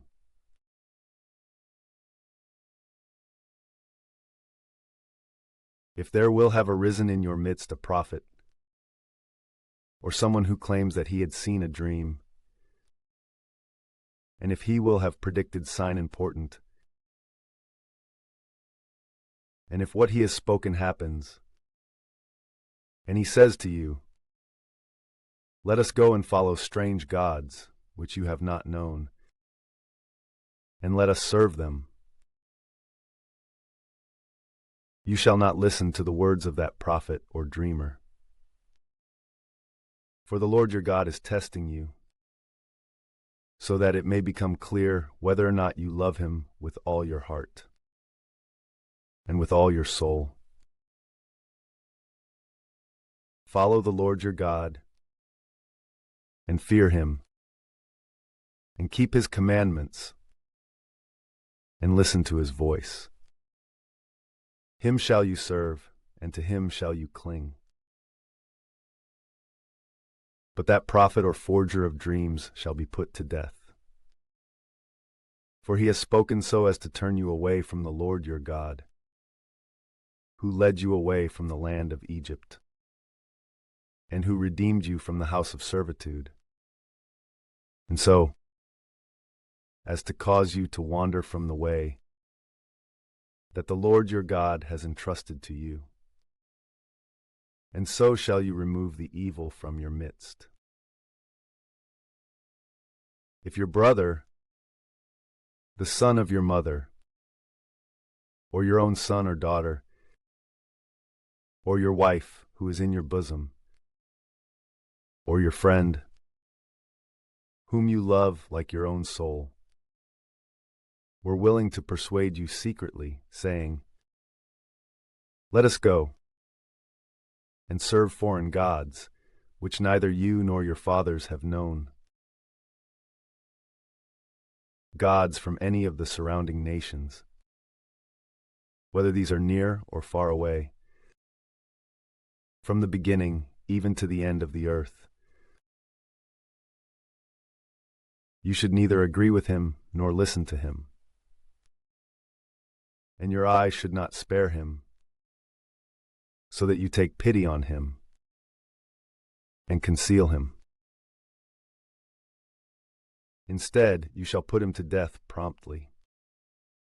Let your hand be upon him first, and after that, let the hands of all the people be sent forth.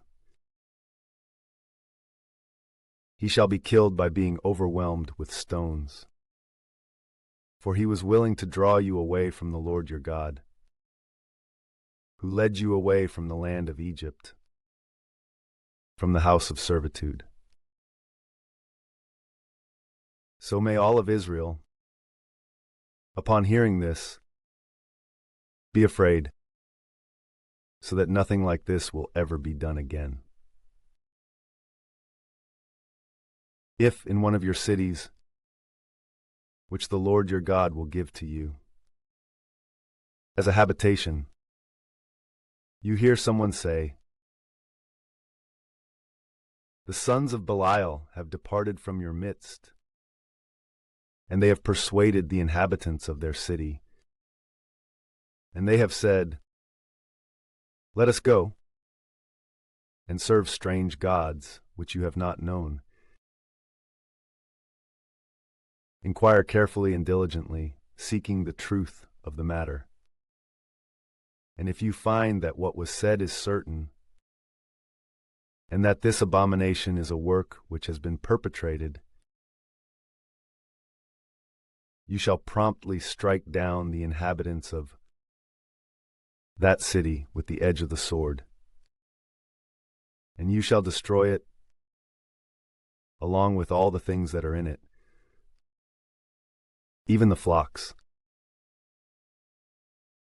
Then all the household goods which are there, you shall gather together in the midst of its streets, and you shall set fire to these, along with the city itself, so that you may consume everything for the Lord your God, and so that it may be an everlasting tomb. It shall no longer be built up. And there shall remain nothing of that anathema in your hand, so that the Lord may turn from the wrath of his fury, and may take pity on you, and may multiply you, just as he swore to your fathers,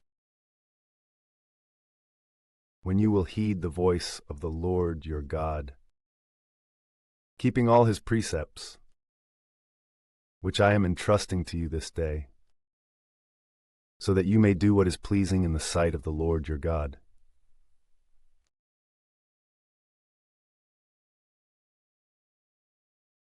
Be sons of the Lord your God. You shall not cut yourselves, nor make yourselves bald because of the dead. For you are a holy people, for the Lord your God. And he chose you, so that you may be a people, particularly his, out of all the nations on earth. You shall not eat the things that are unclean. These are the animals which you ought to eat: the ox, and the sheep, and the goat,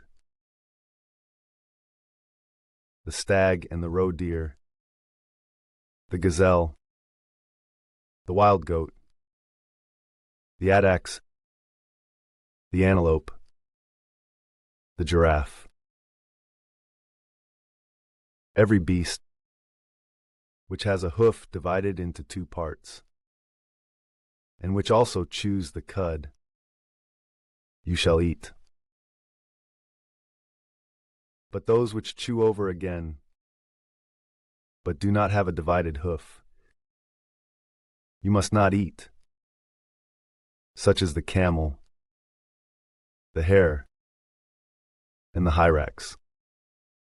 Since these chew the cud, but do not have a divided the hoof, they shall be unclean to you. Pig also, since it has a divided hoof, but does not chew over again, shall be unclean. Their flesh shall not be eaten, and you shall not touch their carcasses. These you shall eat out of all that dwells in the waters. Whatever has fins and scales, you shall eat. Whatever is without fins and scales, you shall not eat, for these are unclean. All the clean birds you shall eat. You shall not eat those that are unclean, such as the eagle, and the griffin, and the osprey, the crane, and the vulture, and the kite, according to their kind, and any kind of raven, and the ostrich, and the owl, and the gull, and the hawk, according to their kind, the heron, and the swan, and the ibis,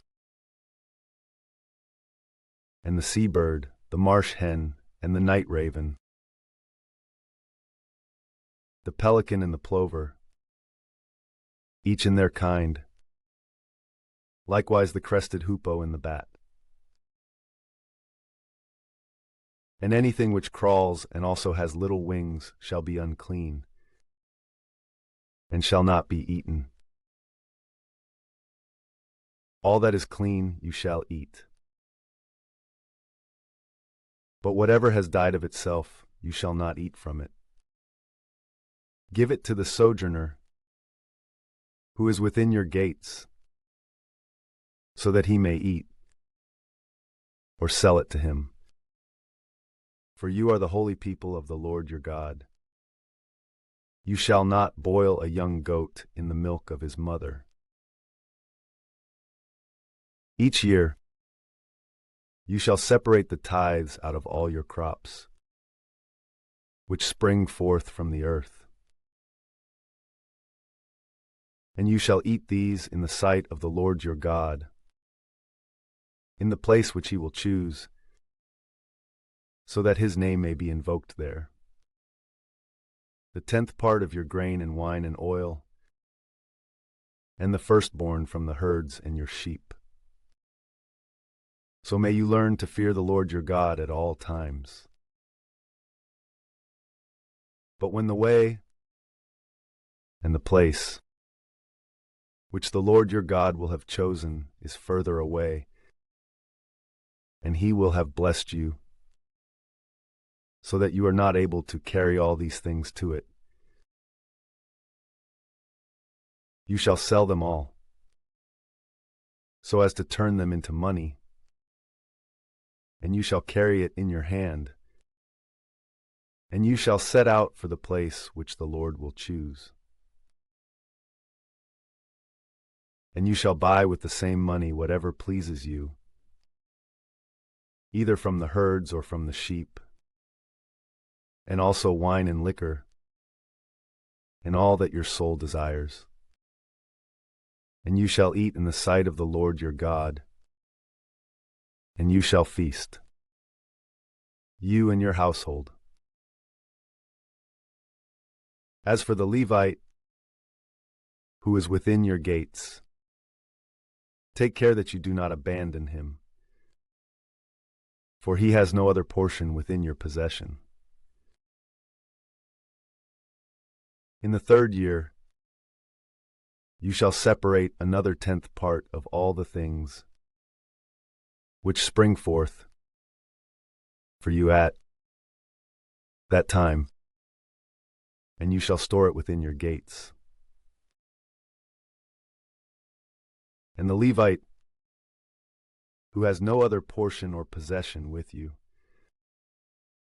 and the sojourner, as well as the orphan and the widow, who are within your gates, shall approach and eat and be satisfied, so that the Lord your God may bless you in all the works of your hands, which you shall do.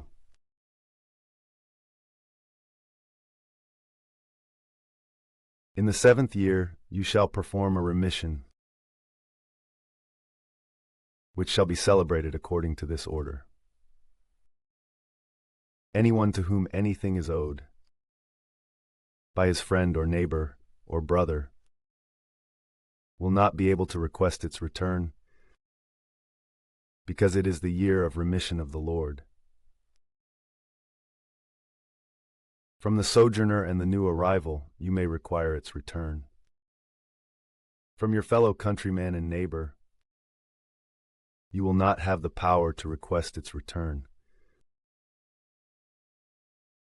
And there shall not be anyone indigent or begging among you, so that the Lord your God may bless you in the land, which he will deliver to you as a possession. But only if you heed the voice of the Lord your God, and keep to all that he has ordered, that which I am entrusting to you this day, will he bless you, just as he has promised.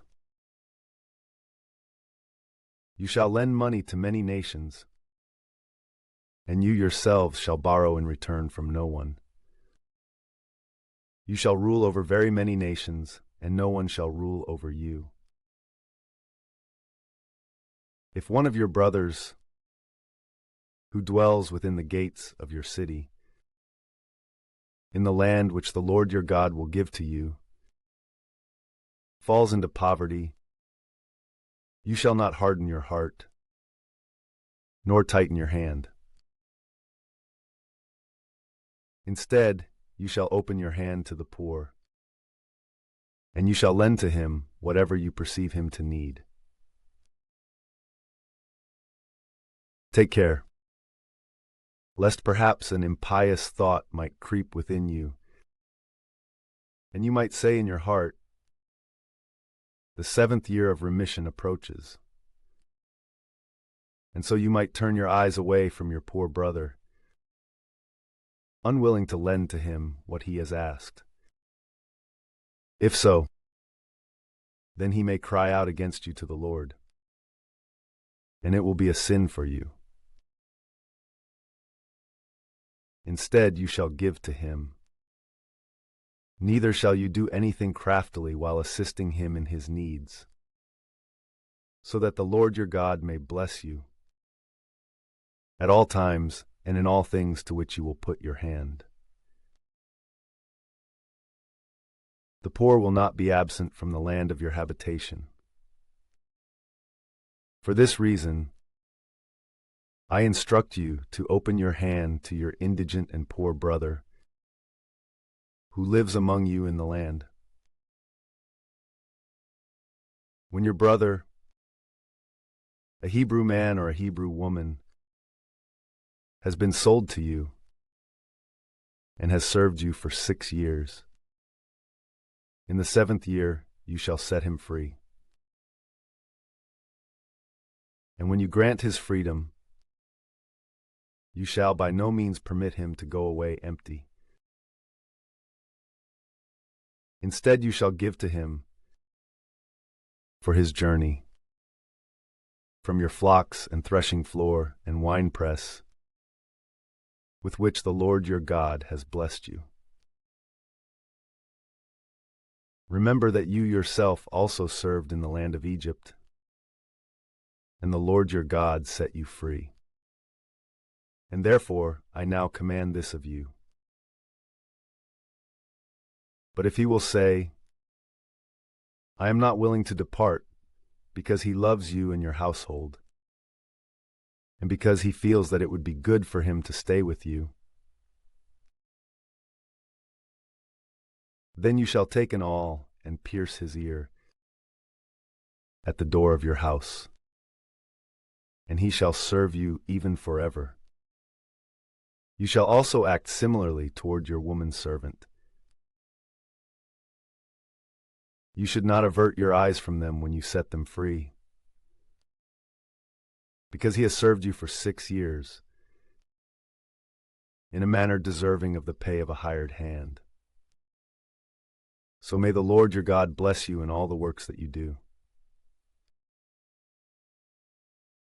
Of the firstborn, those born from your herds and sheep, you shall sanctify to the Lord your God whatever is of the male sex. You shall not put the firstborn of the oxen to work, nor shall you shear the firstborn of the sheep. In the sight of the Lord your God, you shall eat these each year in the place which the Lord will choose, you and your household. But if it has a blemish, or is lame, or is blind, or if it is in any part deformed or debilitated, it shall not be immolated to the Lord your God. Instead, you shall eat it within the gates of your city. The clean as well as the unclean alike shall feed on these, such as the roe deer and the stag. This alone shall you observe, that you do not eat their blood, but pour it upon the ground like water.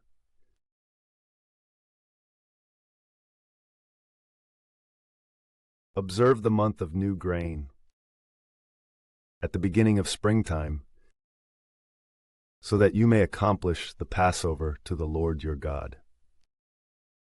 For in this month, the Lord your God led you away from Egypt in the night. And you shall immolate the Passover to the Lord your God, from sheep and from oxen, in the place which the Lord your God will choose, so that his name may dwell there. You shall not eat it with leavened bread. For 7 days you shall eat without leaven the bread of affliction.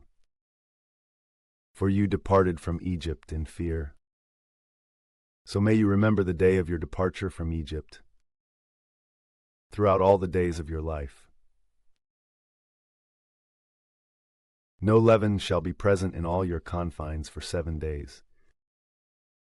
And by morning there shall not remain any of the flesh, which was immolated on the first day in the evening.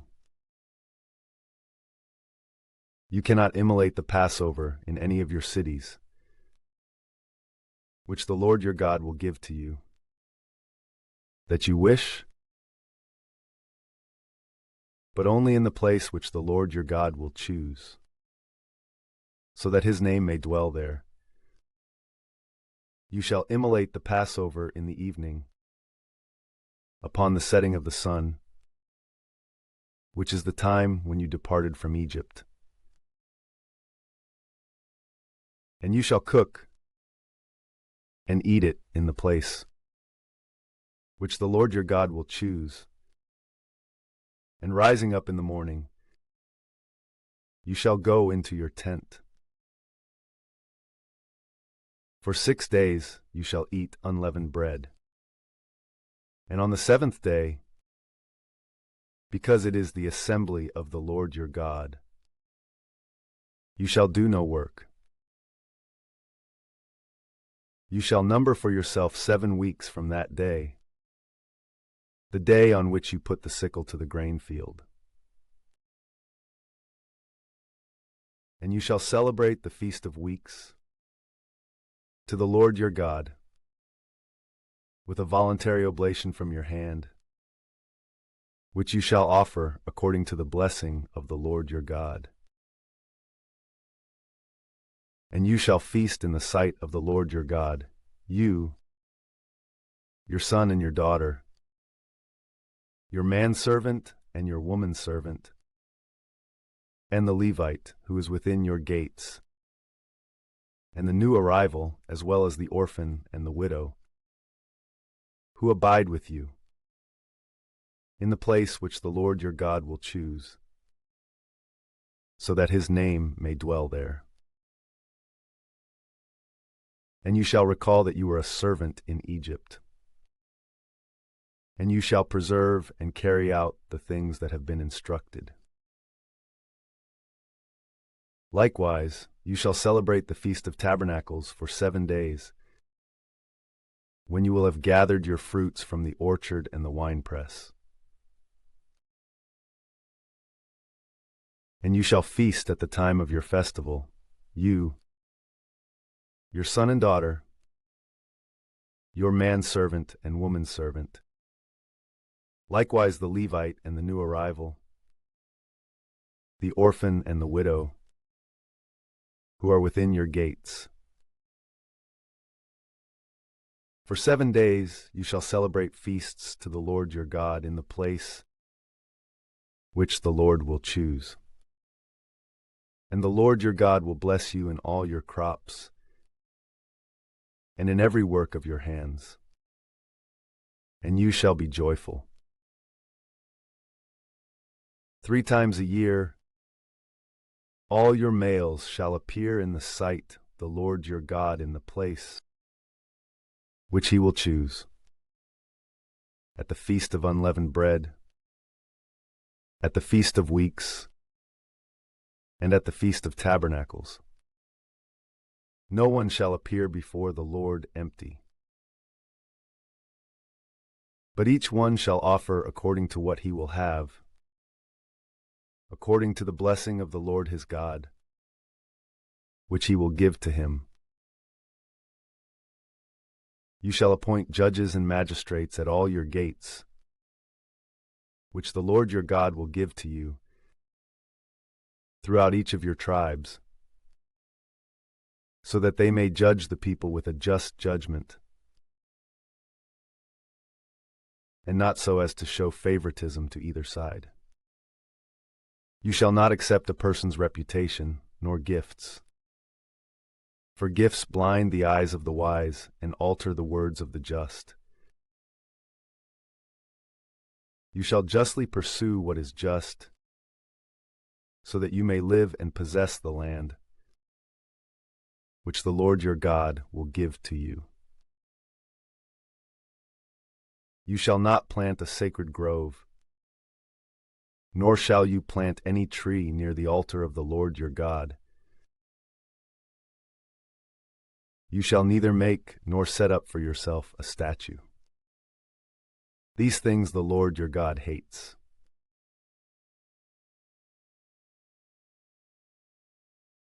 You shall not immolate to the Lord your God a sheep or an ox, in which there is a blemish or any defect at all. for this is an abomination to the Lord your God. When there will have been found among you, within one of your gates, which the Lord your God will give to you, a man or a woman, who is doing evil in the sight of the Lord your God, and who is transgressing his covenant, so as to go and serve foreign gods and adore them, such as the sun and the moon, or any of the host of heaven, which I have not instructed. And when this will have been reported to you, and upon hearing it, if you have inquired diligently and have found it to be true, that the abomination is being done in Israel, you shall lead forward the man or the woman who has perpetrated this most wicked thing to the gates of your city, and they shall be stoned to death. By the mouth of 2 or 3 witnesses, he who is to be put to death shall perish. Let no one be killed with only one person speaking testimony against him. First, the hands of the witnesses shall be upon him who will be put to death. And lastly, the hands of the remainder of the people shall be sent forth. So may you take away the evil from your midst.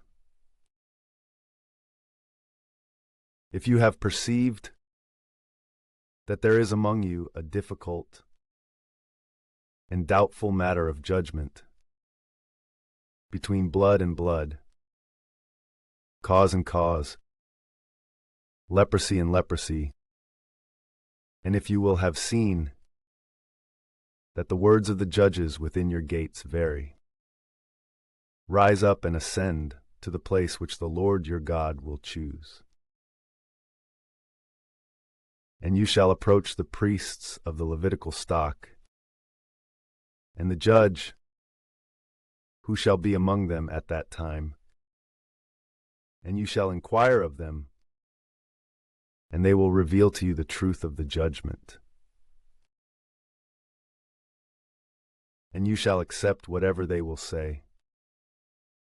Those who preside in the place which the Lord will choose, and whatever they will teach you, in accord with his law, and you shall follow their sentence.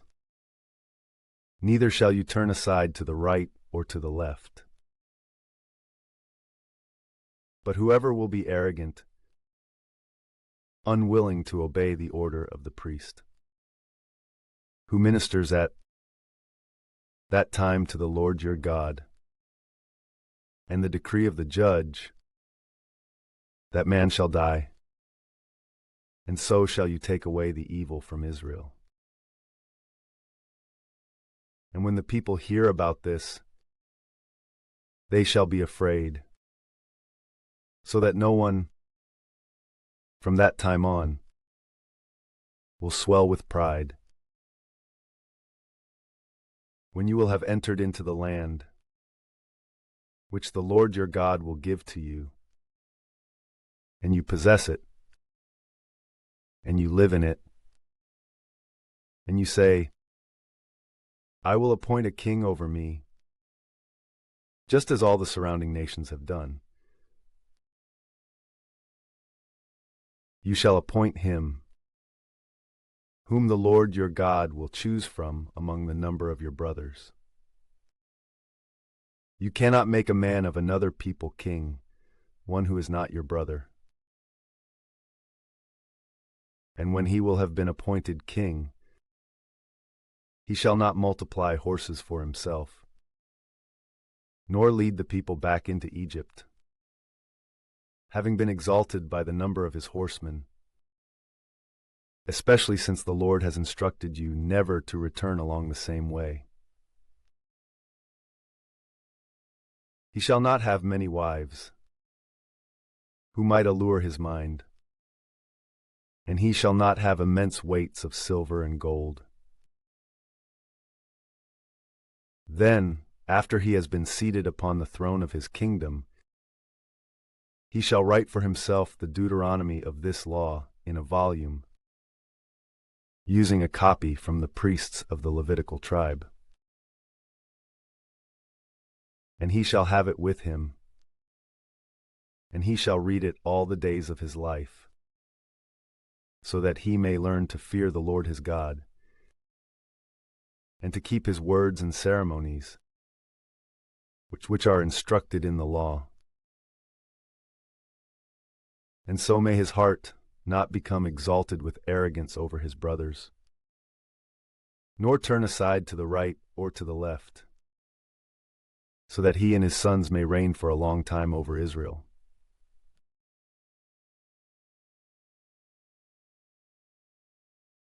The priests and the Levites, and all who are from the same tribe, shall have no portion or inheritance with the rest of Israel, for they shall eat the sacrifices of the Lord and his oblations. And they shall receive nothing else from the possession of their brothers. For the Lord himself is their inheritance, just as he said to them. This shall be the recompense for the priests from the people, and from those who offer victims, whether they will immolate an ox or a sheep. They shall give to the priest the shoulder and the breast, the first fruits of grain, wine, and oil, and a portion of the wool from the shearing of the sheep. For the Lord your God himself has chosen him out of all your tribes, so that he may stand and minister to the name of the Lord, him and his sons forever. If a Levite departs from one of the cities, throughout all of Israel, in which he lives, and if he wills and desires to go to the place which the Lord will choose, he shall minister in the name of the Lord his God, as do all his brothers, the Levites, who will be standing at that time in the sight of the Lord. He shall receive the same portion of food as the rest also receive, besides that which is due to him in his own city, by succession from his fathers. When you will have entered into the land, which the Lord your God will give to you, be careful that you are not willing to imitate the abominations of those nations. Do not let there be found among you one who would purify his son or daughter by leading them through fire, nor one who consults seers, nor one who observes dreams or omens. Do not let there be found among you one who practices the occult,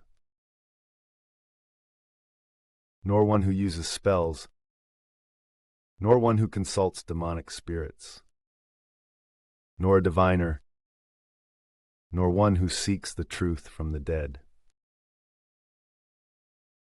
For the Lord abominates all these things, and because of these wicked ways, he will destroy them at your arrival.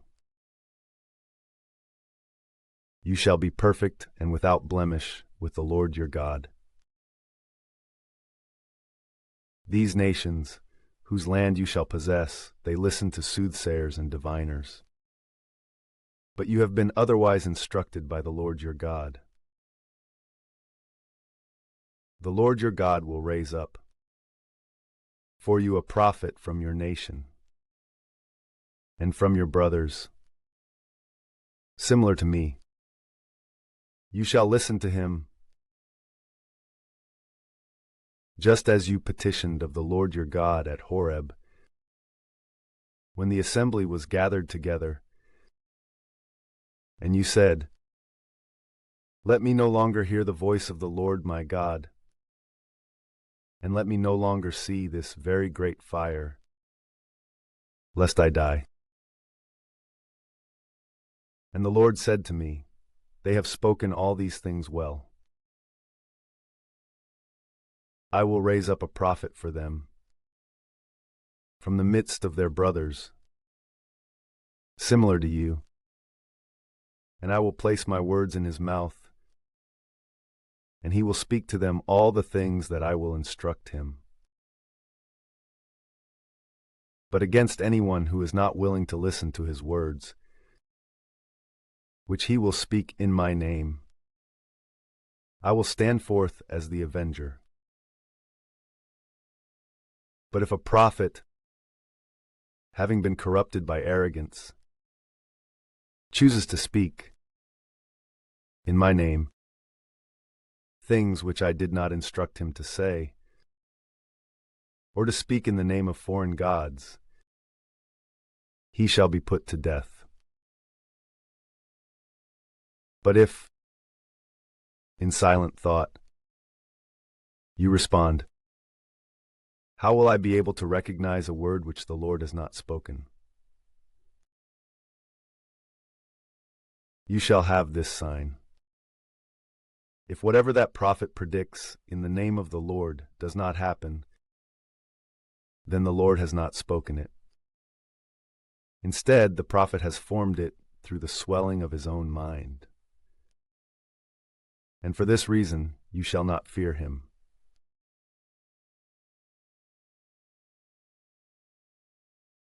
When the Lord your God will have destroyed the nations, whose land he will deliver to you, and when you possess it and live in its cities and buildings, you shall separate for yourselves 3 cities in the midst of the land, which the Lord will give to you as a possession, paving the road carefully.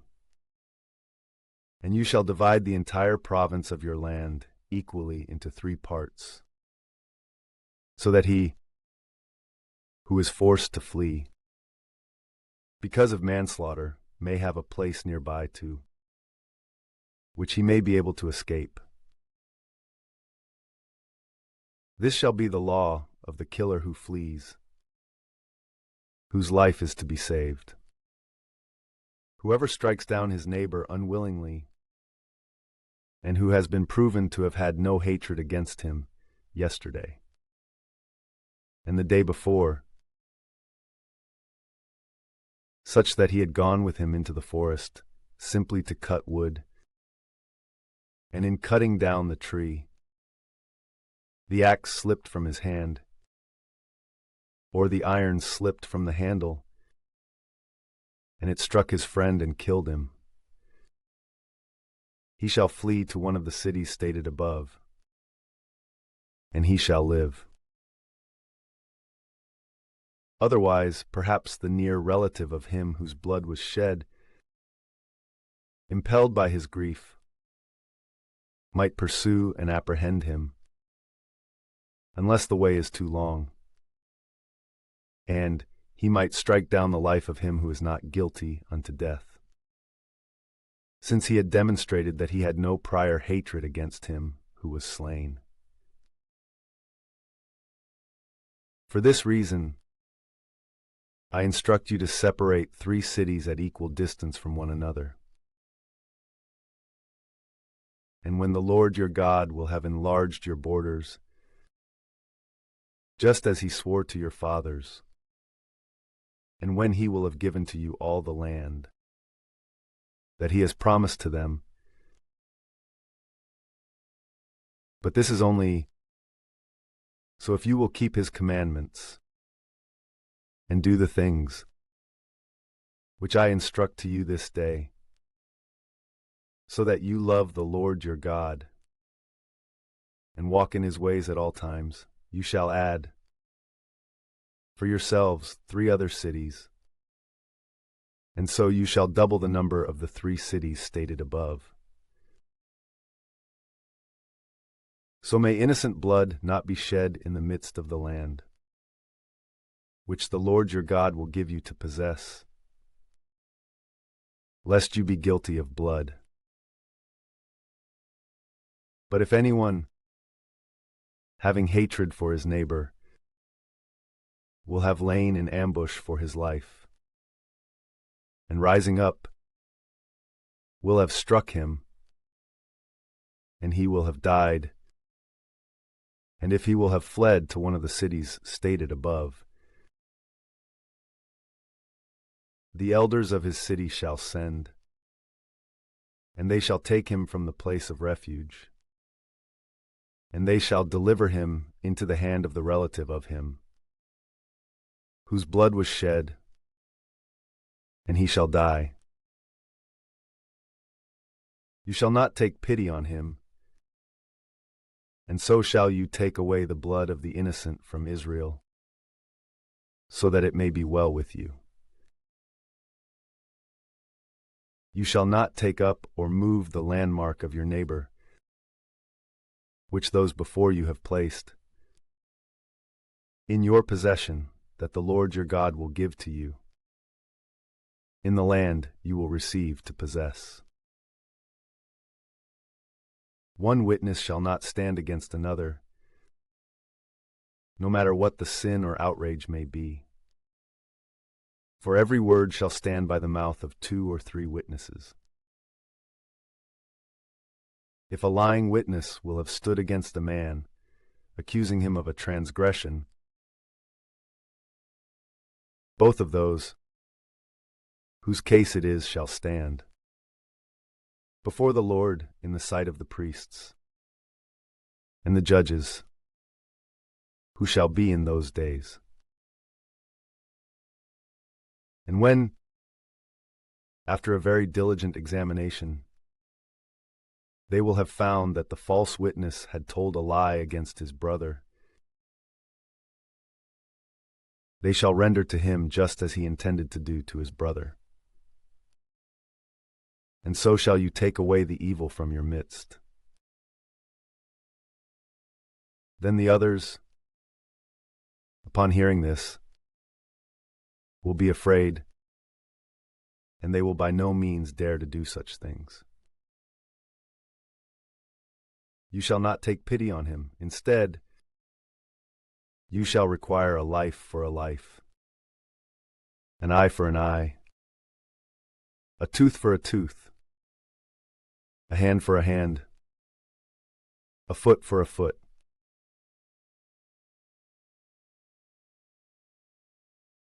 If you go out to battle against your enemies, and you see horsemen and chariots, and that the multitude of your adversary's army is greater than your own, you shall not fear them. For the Lord your God, who led you away from the land of Egypt, is with you. Then, as the battle now draws near, the priest shall stand before the front ranks, and he shall speak to the people in this manner. Listen, O Israel. Today you engage in a battle against your enemies. Do not let your heart be overwhelmed with fear. Do not be apprehensive. Do not yield. You should have no dread of them.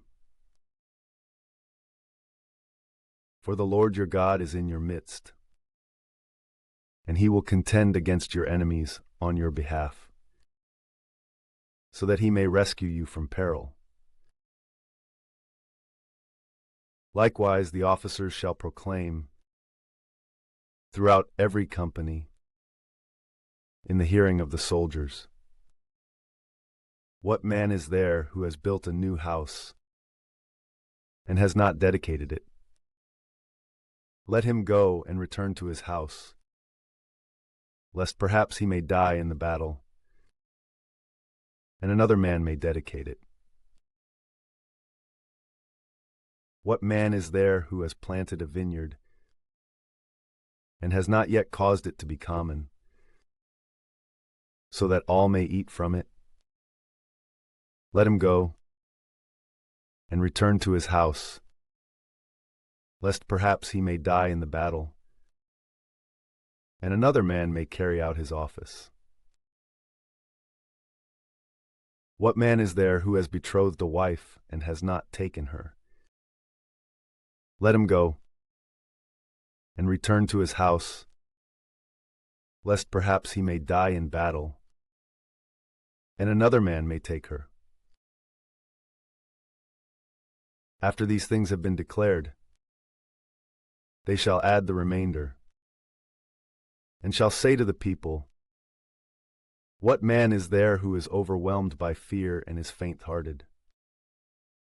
Let him go and return to his house, lest he cause the hearts of his brothers to fear, just as he himself has been thoroughly stricken with fear.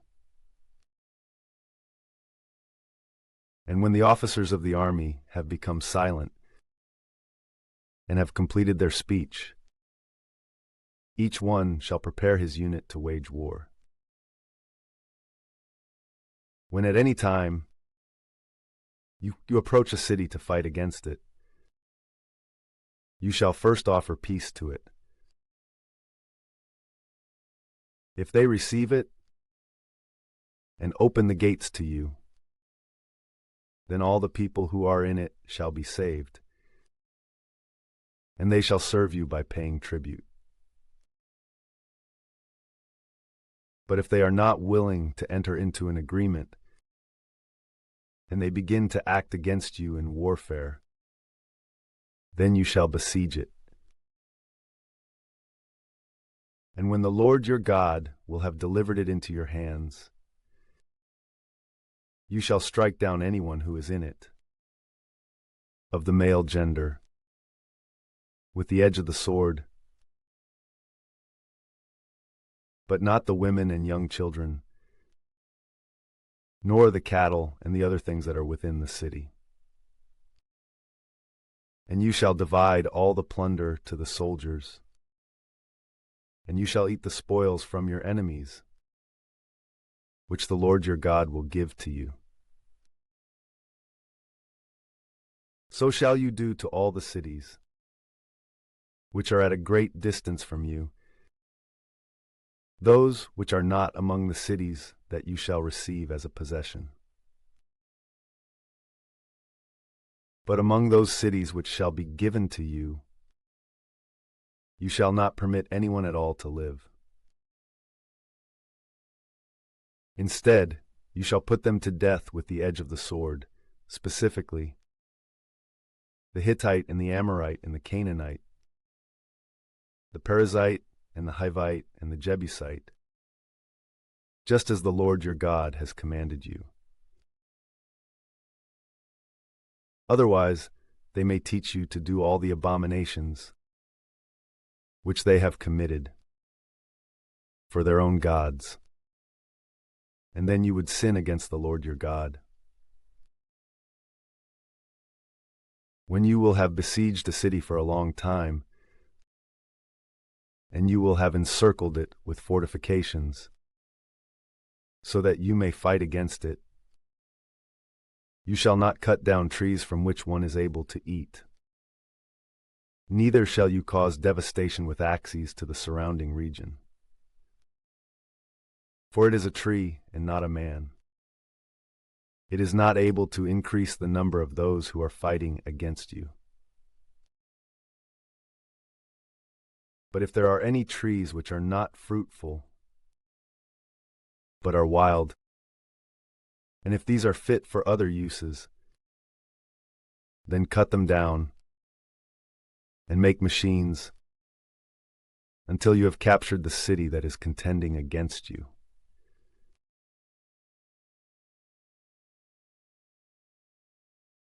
When there will have been found in the land, which the Lord your God will give to you, the corpse of a man who has been killed, and it is not known who is guilty of the murder, your judges and those greater by birth shall go out and measure, from the place of the corpse, the distance to each of the surrounding cities. And in whichever one they perceive to be closer than the others, the elders shall take a calf from the herd one which has not pulled with a yoke, nor tilled with a plow. And they shall lead it into a rough and stony valley, one which has never been tilled or sown. And in that place they shall cut the neck of the calf. And the priests, the sons of Levi, shall approach, those whom the Lord your God has chosen to minister to him, and to bless in his name, and to decide every controversy by their word, and to judge which things are clean and which are unclean. And those greater by birth of that city, nearest to the one who was slain, and shall wash their hands over the calf that was killed in the valley.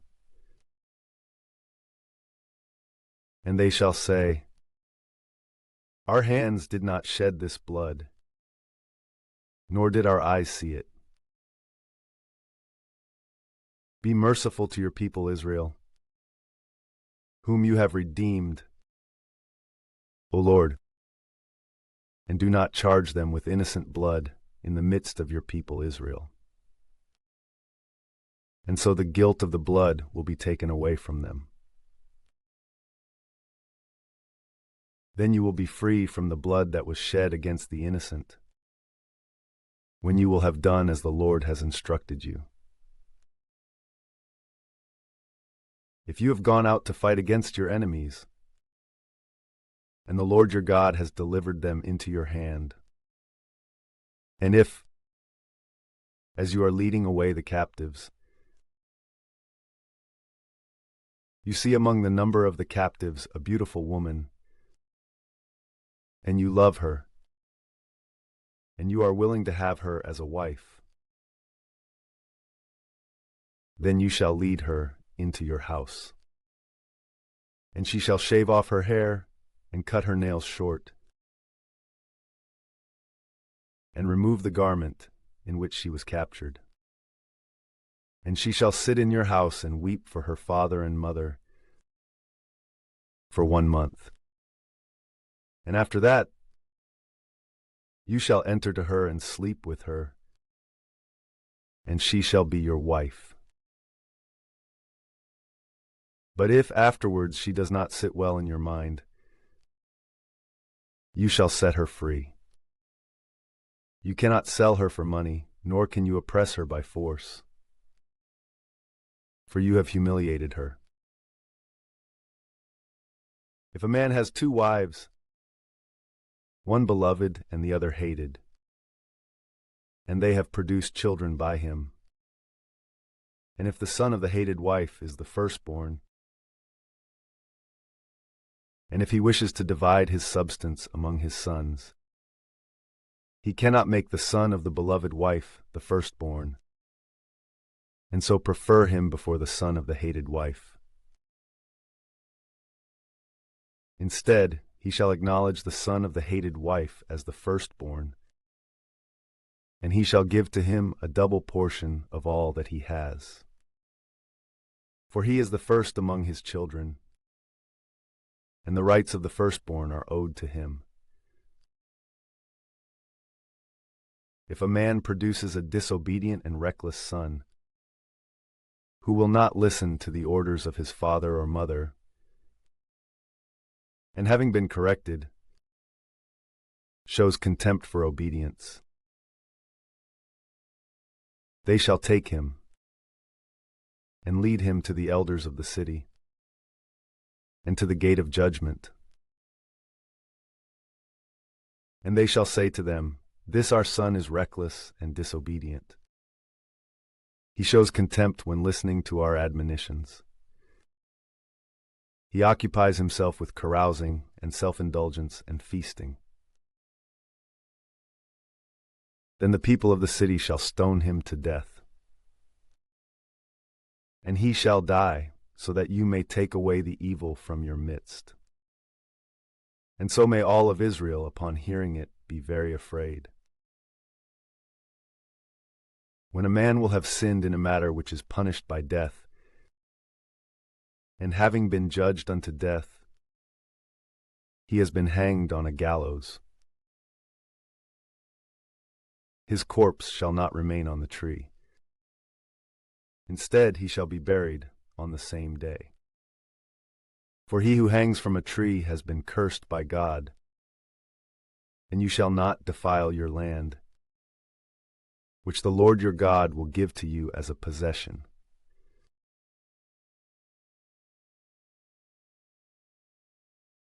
If you see your brother's ox or sheep wander astray, you shall not pass by. Instead, you shall lead them back to your brother. But if your brother is not near, or you do not know him, you shall lead them to your house, and they shall be with you until your brother seeks them and receives them. You shall act in a similar manner with his donkey, and his clothing, and all the belongings of your brother that have been lost. If you find it, you shall not neglect it, as if it belonged to a stranger. If you see that your brother's donkey or ox has fallen along the way, you shall not disregard it.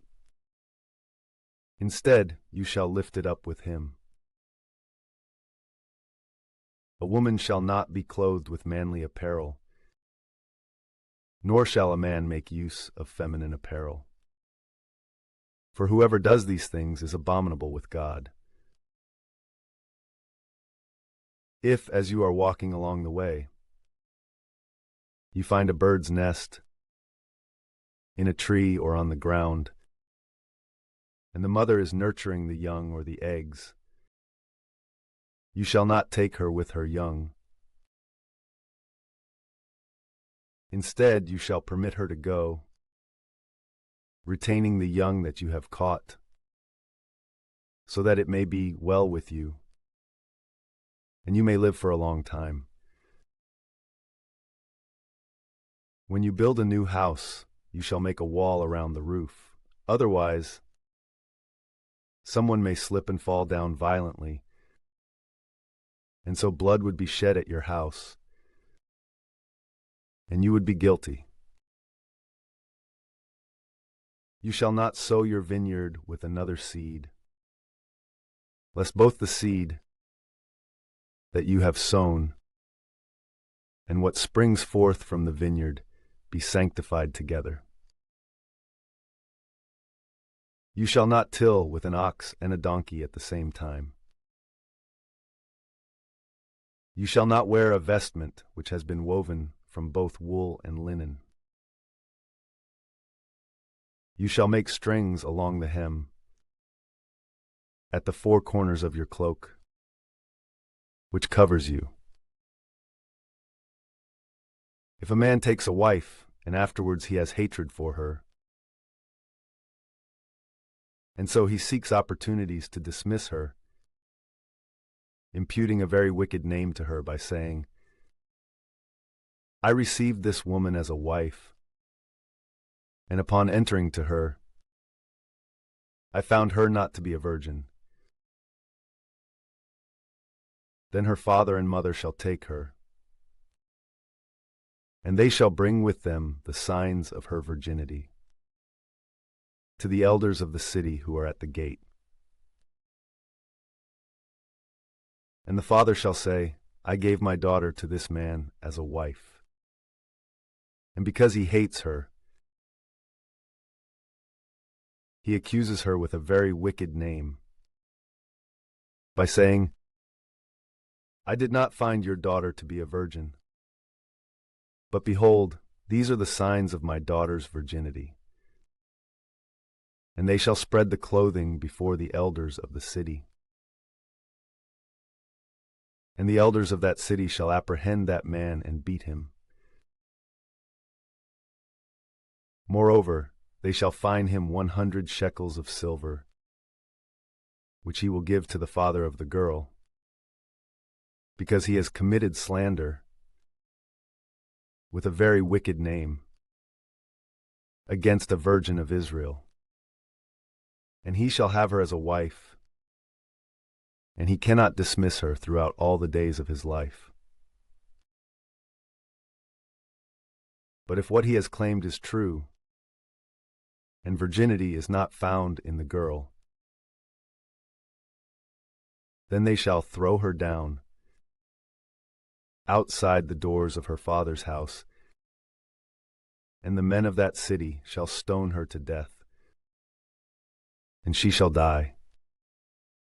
For she has acted wickedly in Israel, in that she fornicated in her father's house. And so shall you take away the evil from your midst. If a man sleeps with the wife of another, then they shall both die, that is, the adulterer and the adulteress. And so shall you take away the evil from Israel. If a man has betrothed a girl who is a virgin, and if someone finds her in the city and he lies with her, then you shall lead them both out to the gate of that city, and they shall be stoned to death. The girl, because she did not cry out, though she was in the city. The man, because he has humiliated the wife of his neighbor. And so shall you take away the evil from your midst. But if a man discovers, in the countryside, a girl who has been betrothed, and apprehending her, he lies with her, then he alone shall die. The girl shall suffer nothing, nor is she guilty unto death. For just as a robber rises up against his brother and slays his life, so also did the girl suffer greatly. She was alone in the field. She cried out, and there was no one nearby who might deliver her. If a man finds a girl who is a virgin, who does not have a betrothal, and taking her, he lies with her, and the matter is brought to judgment, then he who slept with her shall give to the father of the girl 50 shekels of silver, and he shall have her as a wife, because he has humiliated her. He cannot dismiss her throughout all the days of his life. No man shall take his father's wife, nor remove her covering.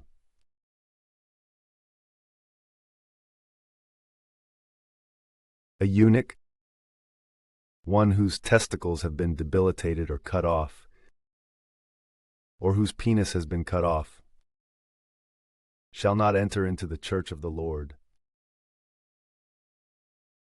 The offspring of a harlot, that is, one born of a prostitute, shall not enter into the church of the Lord until the 10th generation.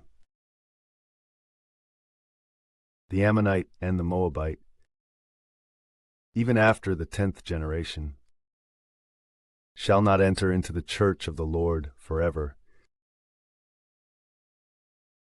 because they were not willing to meet you with bread and water along the way,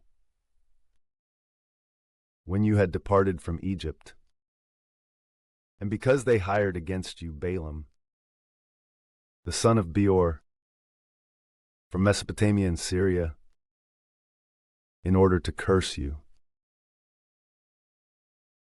But the Lord your God was not willing to listen to Balaam, and he turned his cursing into your blessing, because he loves you. You shall not make peace with them, nor shall you seek their prosperity throughout all the days of your life forever. You shall not abhor anyone from Idumea, for he is your brother, nor the Egyptian, for you were a new arrival in his land. Those who have been born of them in the third generation, shall enter into the church of the Lord. When you have gone out to war against your enemies, you shall keep yourself from everything that is evil. If there is a man among you who has been defiled by a dream in the night, he shall depart from the camp, and he shall not return before the evening, after he has washed with water. And then, after the sun sets, he shall return to the camp. You shall have a place beyond the camp to which you may go for the necessities of nature, carrying a small shovel at your belt. And when you would sit down, you shall dig around, and then, with the soil that was dug up, you shall cover that from which you were relieved. For the Lord your God walks in the midst of your camp in order to rescue you and to deliver your enemies to you. And so, let your camp be holy, and let nothing filthy appear within it, lest he abandon you. You shall not deliver a servant who has fled to you to his master. He shall live with you in a place that pleases him, and he shall rest in one of your cities. You shall not grieve him. There shall be no prostitutes among the daughters of Israel, nor anyone among the sons of Israel who visits a prostitute. You shall not offer money from a prostitute, nor the price of a dog, in the house of the Lord your God, no matter what you may have vowed.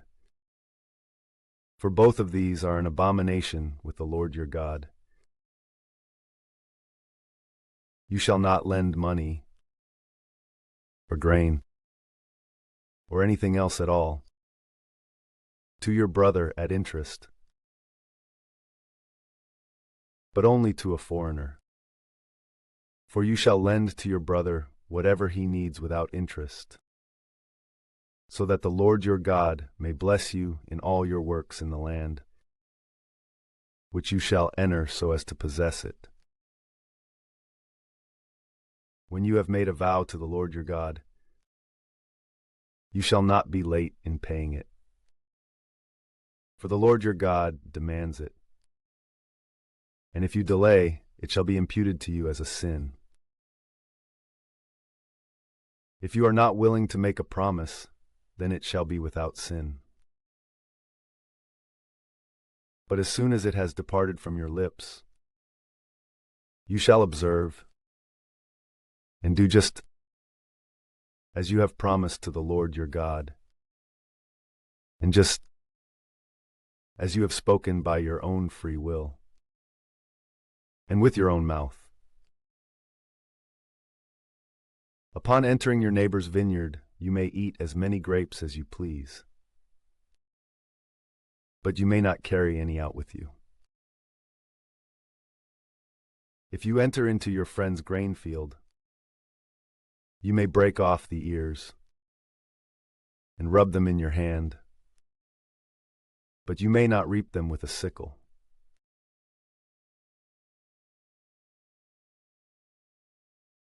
If a man takes a wife, and he has her, and she does not find favor before his eyes because of some vileness, then he shall write a bill of divorce, and he shall give it to her hand, and he shall dismiss her from his house.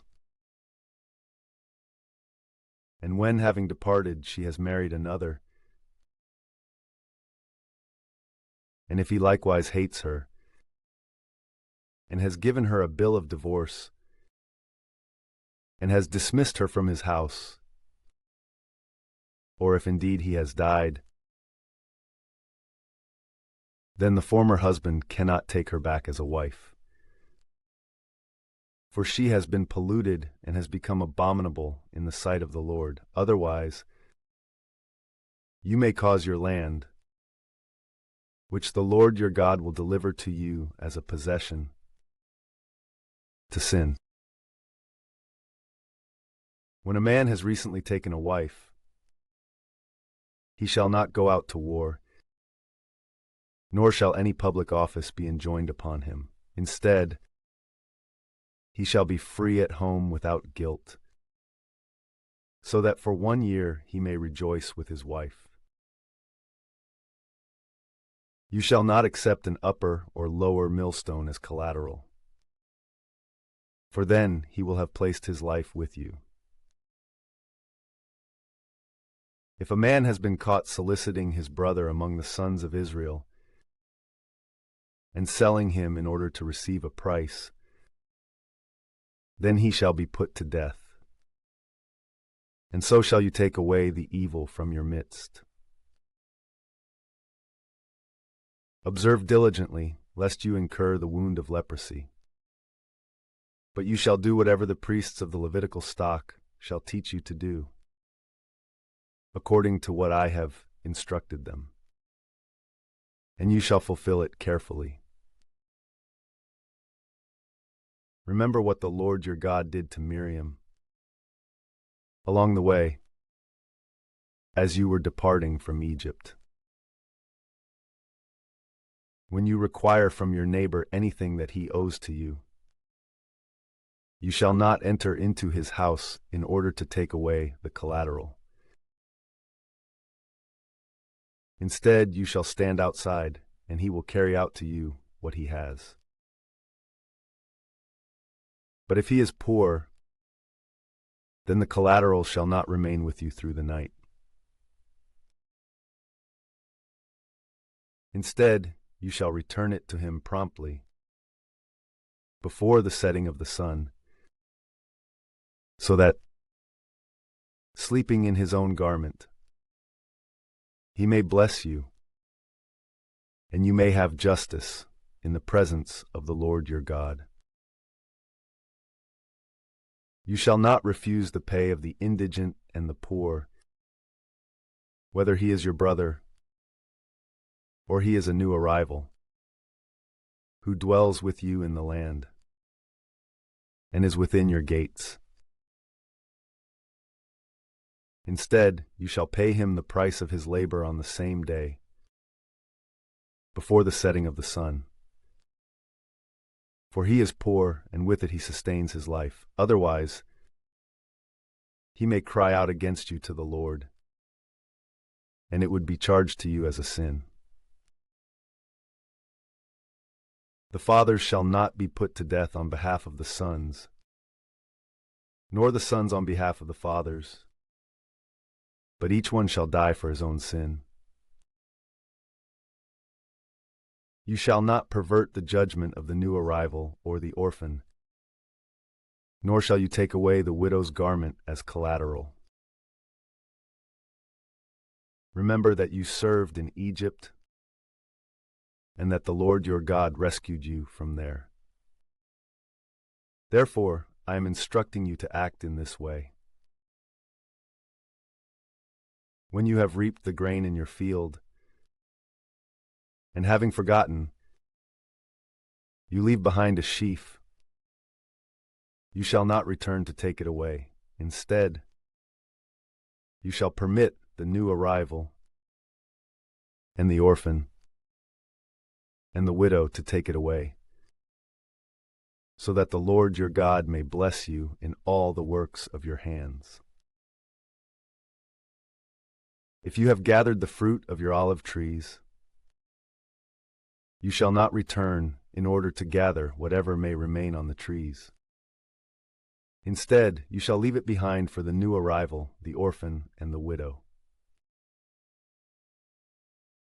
If you harvest the vintage of your vineyard, you shall not gather the remaining clusters. Instead, they shall fall to the use of the stranger, the orphan, and the widow.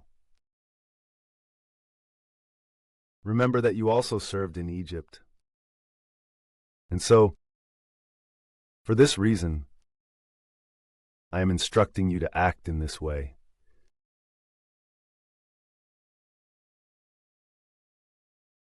If there is a case between persons, and they apply to the judges, they shall give the palm of justice to the one whom they perceive to be just, and they shall condemn of impiety the one who is impious. But if they see that the one who has sinned is worthy of stripes, they shall prostrate him and cause him to be beaten before them. According to the measure of the sin, so shall the measure of the stripes be. Even so, these shall not exceed the number of 40. Otherwise, your brother may depart, having been wounded shamefully before your eyes. You shall not muzzle an ox, as it is treading out your crops in the field. When brothers are living together, and one of them dies without children, the wife of the deceased shall not marry another. Instead, his brother shall take her, and he shall raise up offspring for his brother. And the first son from her he shall call by his brother's name, so that his name will not be abolished from Israel. But if he is not willing to take his brother's wife, who by law must go to him, the woman shall go to the gate of the city, and she shall call upon those greater by birth, and she shall say, the brother of my husband is not willing to raise up his brother's name in Israel, nor will he join with me. And immediately they shall summon him to be sent, and they shall question him. If he responds, I am not willing to accept her as a wife, then the woman shall approach him in the sight of the elders, and she shall remove his shoe from his foot, and she shall spit in his face, and she shall say, so shall it be done to the man who was not willing to build up his brother's house. And his name shall be called in Israel, the house of the unshod. If two men have a conflict between themselves, and one begins to do violence to the other, and if the other's wife, wanting to rescue her husband from the hand of the stronger one, extends her hand and grasps him by his private parts, then you shall cut off her hand. Neither shall you weep over her with any mercy. You shall not have differing weights, greater and lesser, in your bag. Neither shall there be in your house a greater and a lesser measure. You shall have a just and a true weight, and your measure shall be equal and true, so that you may live for a long time upon the land, which the Lord your God will give to you. For the Lord your God abominates him who does these things, and he loathes all injustice. Remember what Amalek did to you along the way when you were departing from Egypt, how he met you and cut down the stragglers of the troops, who were sitting down, exhausted, when you were consumed by hunger and hardship, and how he did not fear God. Therefore, when the Lord your God will give you rest, and you will have subdued all the surrounding nations, in the land which he has promised to you, you shall delete his name from under heaven. Take care not to forget this.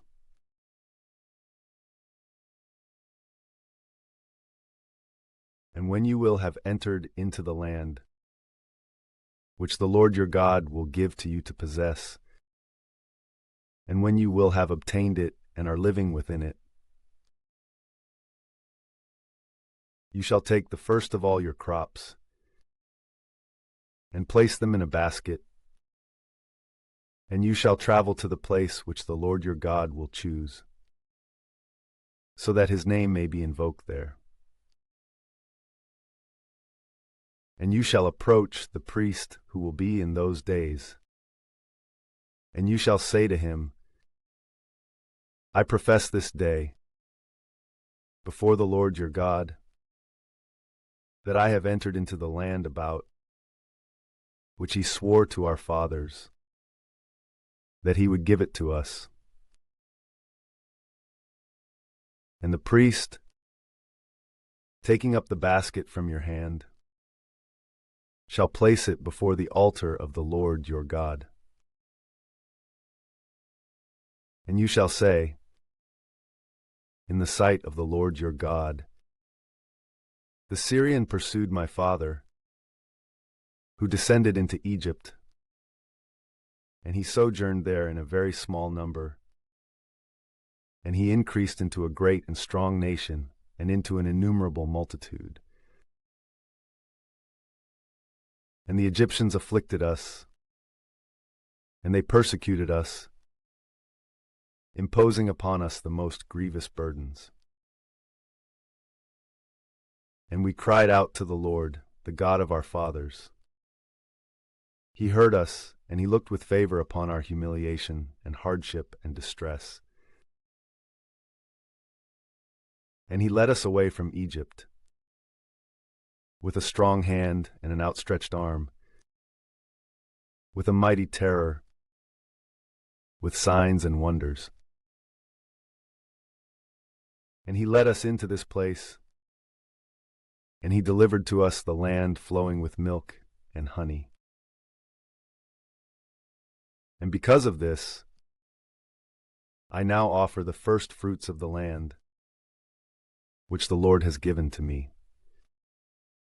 And you shall leave them in the sight of the Lord your God, and you shall adore the Lord your God. And you shall feast on all the good things, which the Lord your God will give to you, and to your house you, and the Levite, and the new arrival who is with you. When you will have completed the tithing of all your crops, in the 3rd year of tithes, you shall give it to the Levite, and to the new arrival, and to the orphan, and to the widow, so that they may eat within your gates and be satisfied. And you shall say, in the sight of the Lord your God, I have taken what was sanctified from my house, and I have given it to the Levite, and to the new arrival, and to the orphan and the widow, just as you have commanded me. I have not transgressed your commandments, nor have I forgotten your precepts. I have not eaten from these things in my grief, nor have I separated them due to any kind of uncleanness, nor have I expended any of these things in funerals. I have obeyed the voice of the Lord my God, and I have done all things just as you have instructed me. Look with favor from your sanctuary and from your lofty habitation amid the heavens, and bless your people Israel and the land which you have given to us, just as you swore to our fathers, a land flowing with milk and honey. Today the Lord your God has instructed you to carry out these commandments and judgments, and to keep and fulfill them with all your heart and with all your soul. Today you have chosen the Lord to be your God, so that you may walk in his ways, and keep his ceremonies and commandments and judgments, and obey his command. Today the Lord has chosen you, so that you may be his particular people, just as he has spoken to you, and so that you may keep all his precepts, and so that he may cause you to be more exalted than all the nations, which he has created, for the sake of his own praise and name and glory, in order that you may be a holy people for the Lord your God, just as he has spoken.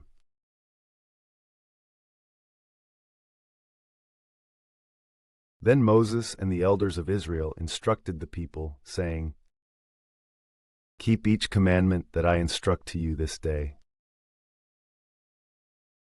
And when you have crossed over the Jordan, into the land which the Lord your God will give to you, you shall erect immense stones, and you shall coat them with plaster,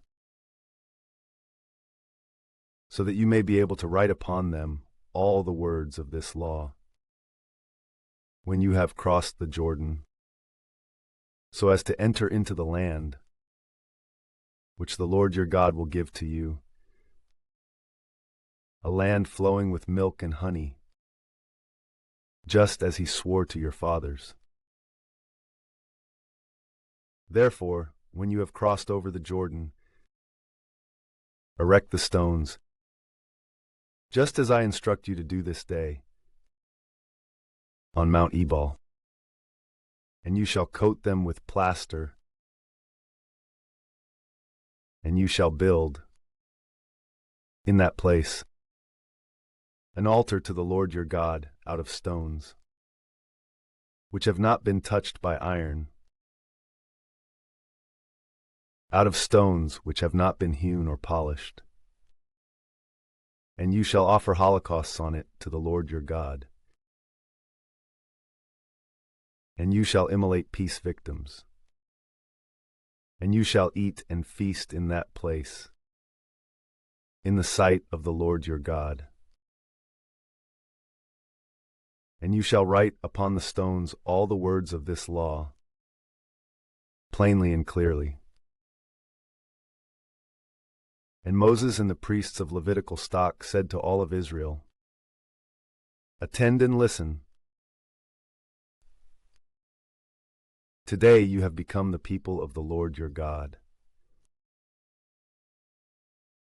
You shall listen to his voice, and you shall do the commandments and justices, which I am entrusting to you." And Moses instructed the people in that day, saying, "These shall stand upon Mount Gerizim as a blessing to the people, when you will have crossed the Jordan, Simeon, Levi, Judah, Issachar, Joseph, and Benjamin. And in the opposite region, there shall stand upon Mount Ebal as a curse Reuben, Gad, and Asher, and Zebulun, Dan, and Naphtali. And the Levites shall pronounce and declare to all the men of Israel, with an exalted voice, "Cursed be the man who makes a graven or molten idol, an abomination to the Lord, a work of the hands of its maker, and who puts it in a secret place." And all the people shall respond by saying, Amen. Cursed be he who does not honor his father and mother. And all the people shall say, Amen. Cursed be he who removes his neighbor's landmarks. And all the people shall say, Amen. Cursed be he who causes the blind to go astray on a journey. And all the people shall say, Amen. Cursed be he who subverts the judgment of the new arrival, the orphan, or the widow. And all the people shall say, Amen. Cursed be he who lies with his father's wife, and so exposes the covering of his bed. And all the people shall say, Amen. Cursed be he who lies with any beast. And all the people shall say, Amen. Cursed be he who lies with his sister, the daughter of his father, or of his mother. And all the people shall say, Amen.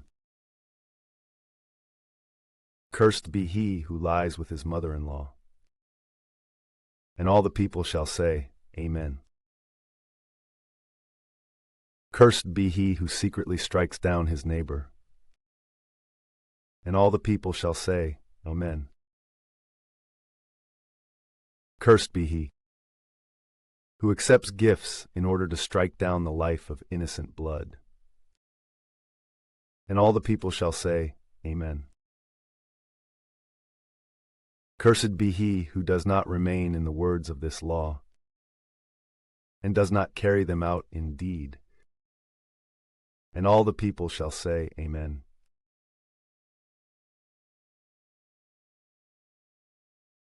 So then, if you will listen to the voice of the Lord your God, so as to keep and do all of his commandments, which I instruct to you this day, the Lord your God will cause you to be more exalted than all the nations which exist upon the earth. And all these blessings shall come to you and take hold of you, but only if you listen to his precepts. Blessed shall you be in the city, and blessed in the field. Blessed shall be the fruit of your loins, and the fruit of your land, and the fruit of your cattle, the droves of your herds, and the folds of your sheep. Blessed shall be your barns, and blessed your storehouses. Blessed shall you be entering and departing.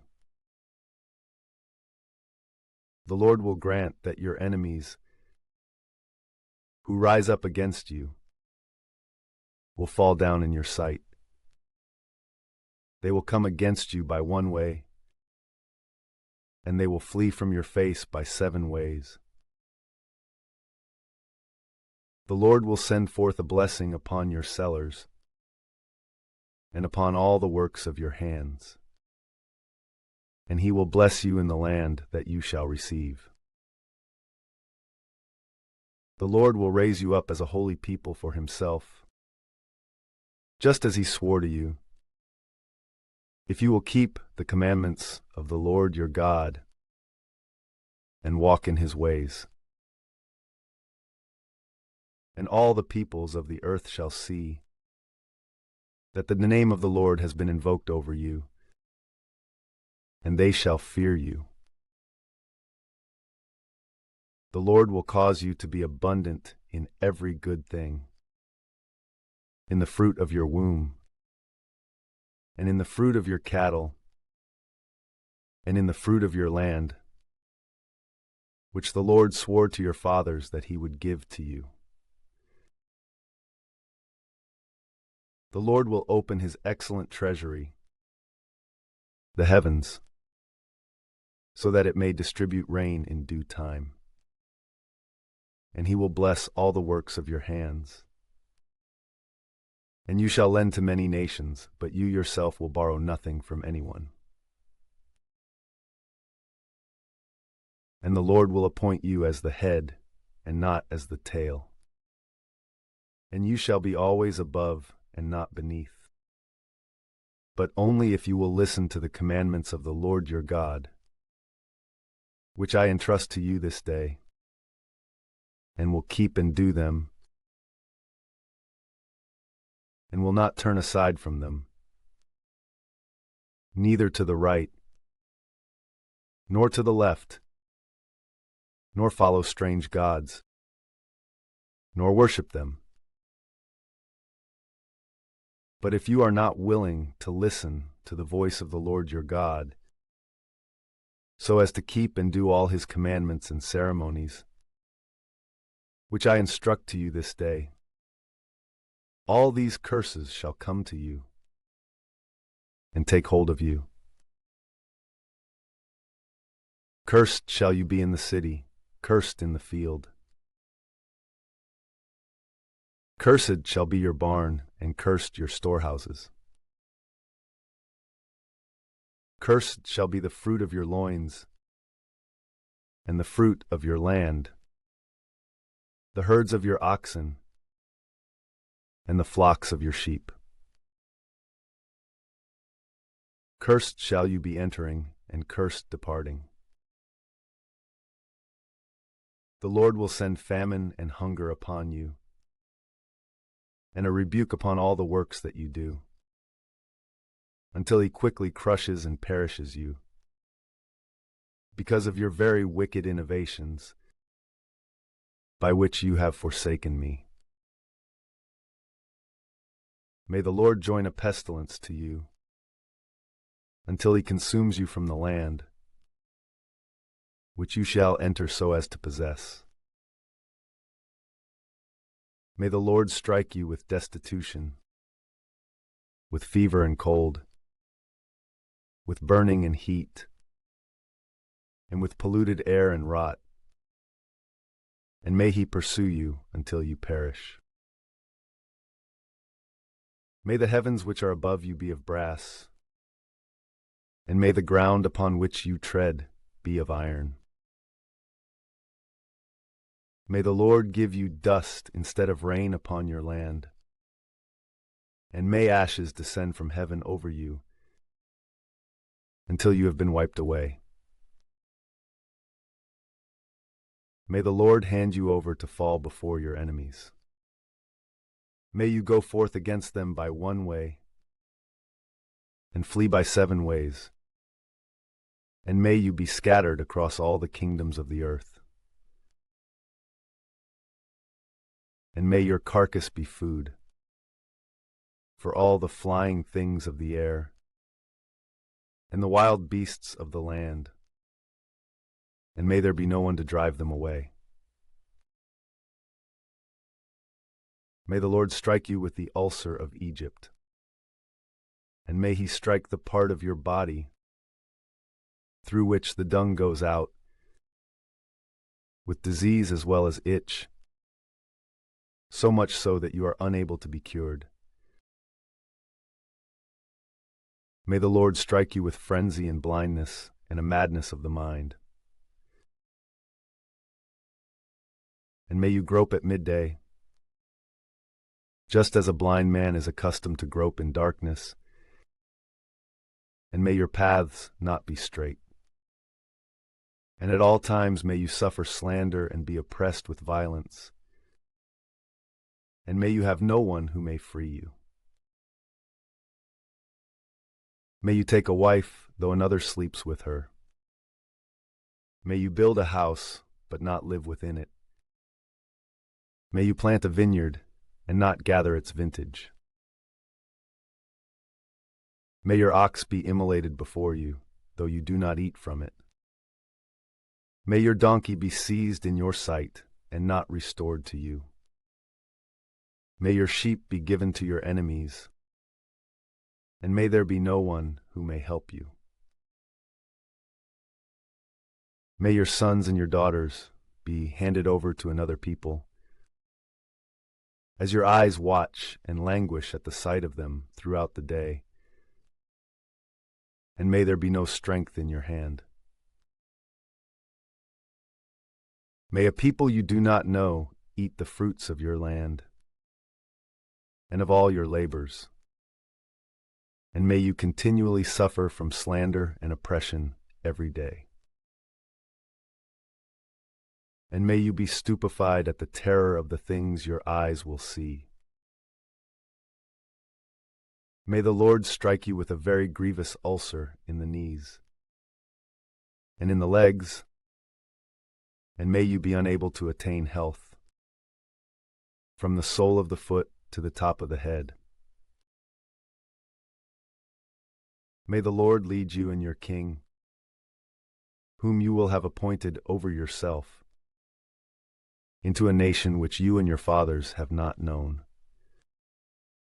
And there you will serve foreign gods of wood and of stone, and you will become nothing but a proverb and a fable to all the peoples to whom the Lord will lead you. You will sow much seed upon the ground, but you will harvest little, for the locusts will devour everything. You will dig and plant a vineyard, but you will not drink the wine, nor gather anything at all from it, for it will be devastated by worms. You will have olive trees in all your borders, but you will not be anointed with the oil, for the olives will fall off and perish. You will conceive sons and daughters, and you will not enjoy them, for they will be led into captivity. Rot will consume all the trees, as well as the fruits of your land. The new arrival who lives with you in the land will ascend over you and be higher, but you will descend and be lower. He will lend to you, and you will not lend to him. He will be as the head, and you will be as the tail. And all these curses shall come to you, and shall pursue you, and shall take hold of you, until you pass away, because you would not listen to the voice of the Lord your God, and you would not serve his commandments and ceremonies, which he has instructed to you. And there will be the signs and portents with you and with your offspring forever. Because you did not serve the Lord your God with gladness and a joyful heart over the abundance of all things. You will serve your enemy, whom the Lord will send to you, in hunger and thirst and nakedness, and in destitution of all things. And he will place an iron yoke upon your neck until he has crushed you. The Lord will lead over you a nation from far away, even from the furthest parts of the earth, like an eagle flying with great force, whose language you are not able to understand. A very insolent nation, which will show no deference to elders, nor take pity on little ones. And he will devour the fruit of your cattle and the fruits of your land until you have passed away, without leaving behind you wheat or wine or herds of oxen or flocks of sheep, until he utterly destroys you. And he will crush you in all your cities, and your strong and lofty walls, in which you trusted, will be destroyed throughout all your land. You will be besieged within your gates throughout all your land, which the Lord your God will give to you.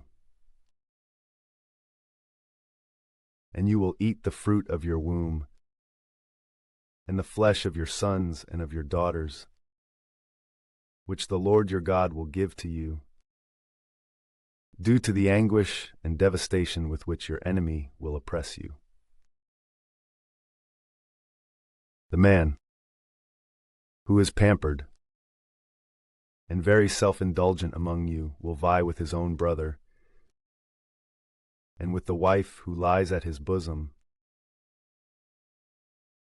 lest he give to them from the flesh of his sons, which he will eat. For he has nothing else due to the siege and the destitution, with which your enemies will devastate you within all your gates. the tender and pampered woman who would not walk upon the soil, nor step firmly with her foot due to her very great softness and tenderness, will vie with her husband, who lies at her bosom, over the flesh of son and of daughter, and over the filth of the afterbirth, which goes forth from between her thighs, and over the children who are born in the same hour. For they will eat them secretly, due to the scarcity of all things during the siege and the devastation with which your enemy will oppress you within your gates. If you will not keep and do all the words of this law, which have been written in this volume, and fear his glorious and terrible name, that is, the Lord your God, then the Lord will increase your plagues, and the plagues of your offspring, plagues great and long-lasting, infirmities very grievous and continuous. And he will turn back upon you all the afflictions of Egypt, which you fear, and these will cling to you. In addition, the Lord will lead over you all the diseases and plagues that are not written in the volume of this law, until he crushes you. And you will remain few in number, though you were before like the stars of heaven in multitude, because you would not listen to the voice of the Lord your God. And just as before, when the Lord rejoiced over you, doing good for you and multiplying you, so shall he rejoice, scattering and overturning you, so as to take you away from the land, which you shall enter in order to possess. The Lord will disperse you among all the peoples, from the heights of the earth to its furthest limits. And there you will serve foreign gods of wood and of stone, which you and your fathers did not know. Similarly, you will not have tranquility, even within those nations, nor will there be any rest for the steps of your feet. For the Lord will give to you in that place a fearful heart, and failing eyes, and a life consumed with grieving. And your life will be as if it were hanging before you. You will be afraid night and day, and you will not have confidence in your own life. In the morning you will say, "Who will grant evening to me?" And at evening, "Who will grant morning to me?" Because of the dread of your heart, with which you will be terrified, and because of those things that you will see with your eyes. The Lord will lead you back into Egypt with a fleet of ships along the way, about which he said to you that you would not see it again. In that place, you will be put up for sale as men and women servants to your enemies, but there will be no one willing to buy you.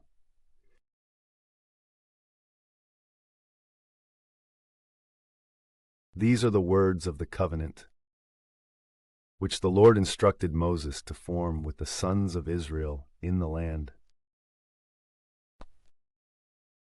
beside that covenant which he struck with them at Horeb. And Moses called all of Israel, and he said to them, "You have seen all the things that the Lord has done in your sight in the land of Egypt to Pharaoh, and to all his servants, and to his entire land. the great trials which your eyes have seen, those immense signs and wonders. But the Lord has not given you an understanding heart, and seeing eyes, and ears that are able to hear, even to this present day. He led you for 40 years through the desert. Your garments have not been worn out, nor have the shoes on your feet been consumed by age. You did not eat bread, nor did you drink wine or liquor, so that you would know that I am the Lord your God. And you arrived at this place, and Sihon, the king of Heshbon, and Og, the king of Bashan, went out to meet us in battle, and we struck them down. And we took their land and delivered it as a possession to Reuben, and to Gad, and to half of the tribe of Manasseh. Therefore, keep the words of this covenant and fulfill them, so that you may understand all that you are doing. Today, you all stand in the sight of the Lord your God, your leaders, and tribes, and those greater by birth, and teachers, all the people of Israel, your children and wives, and the new arrival who dwells with you in the camp, aside from those who cut wood, and those who bring water, so that you may cross into the covenant of the Lord your God, and into the oath which the Lord your God strikes with you today. So shall he raise you up as a people to himself, and so shall he be your God, just as he has spoken to you, and just as he swore to your fathers, Abraham, Isaac, and Jacob. And I am not forming this covenant and confirm these oaths with you alone, but with all those who are present as well as those who are absent. For you know how we lived in the land of Egypt, and how we passed through the midst of nations. And when passing through them, you saw their abominations and filth, that is, their idols of wood and of stone, of silver and of gold, which they worshipped, so that there would not be among you man or woman, family or tribe, whose heart has been turned away this day from the Lord our God, so as to go and serve the gods of those nations. For then there would be among you a root springing forth gall and bitterness. And if he were to hear the words of this oath, he would bless himself in his own heart, saying, There will be peace for me, and I will walk in the depravity of my heart. And so the one who is inebriated would consume the one who is thirsty. But the Lord would not ignore him. Instead, at that time, his fury and zealousness would be very greatly inflamed against that man, and all the curses which have been written in this volume would settle upon him. And the Lord would abolish his name from under heaven, and consume him unto perdition out of all the tribes of Israel, according to the curses which are contained in the book of this law and in the covenant. And the subsequent generation would speak out, along with the sons who will be born afterward, And the sojourners who will arrive from far away will see the plagues of that land, and the infirmities with which the Lord will have afflicted it, having burned it with sulfur and molten salt, so that it can no longer be sown. And certainly no greenery would spring up, as in the example of the destruction of Sodom and Gomorrah, Admah and Zeboim, which the Lord overturned with his wrath and fury.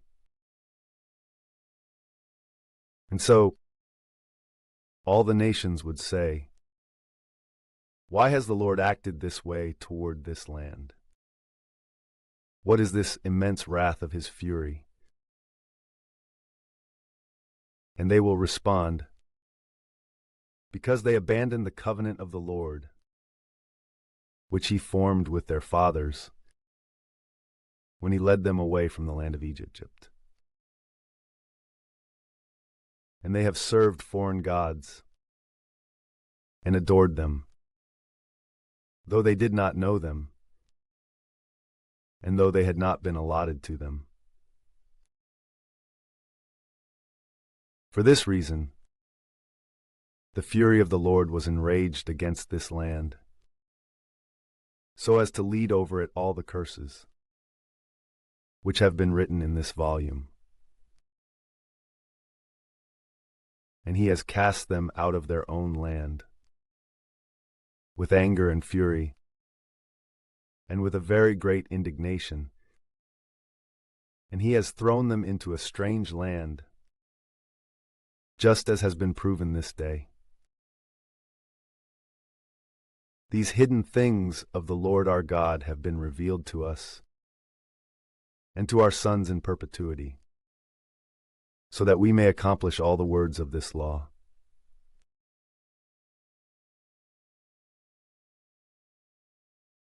Now, when all these things will have fallen over you, the blessing or the curse that I have set forth in your sight, and you will have been led to repentance in your heart among all the nations too, which the Lord your God will have dispersed you.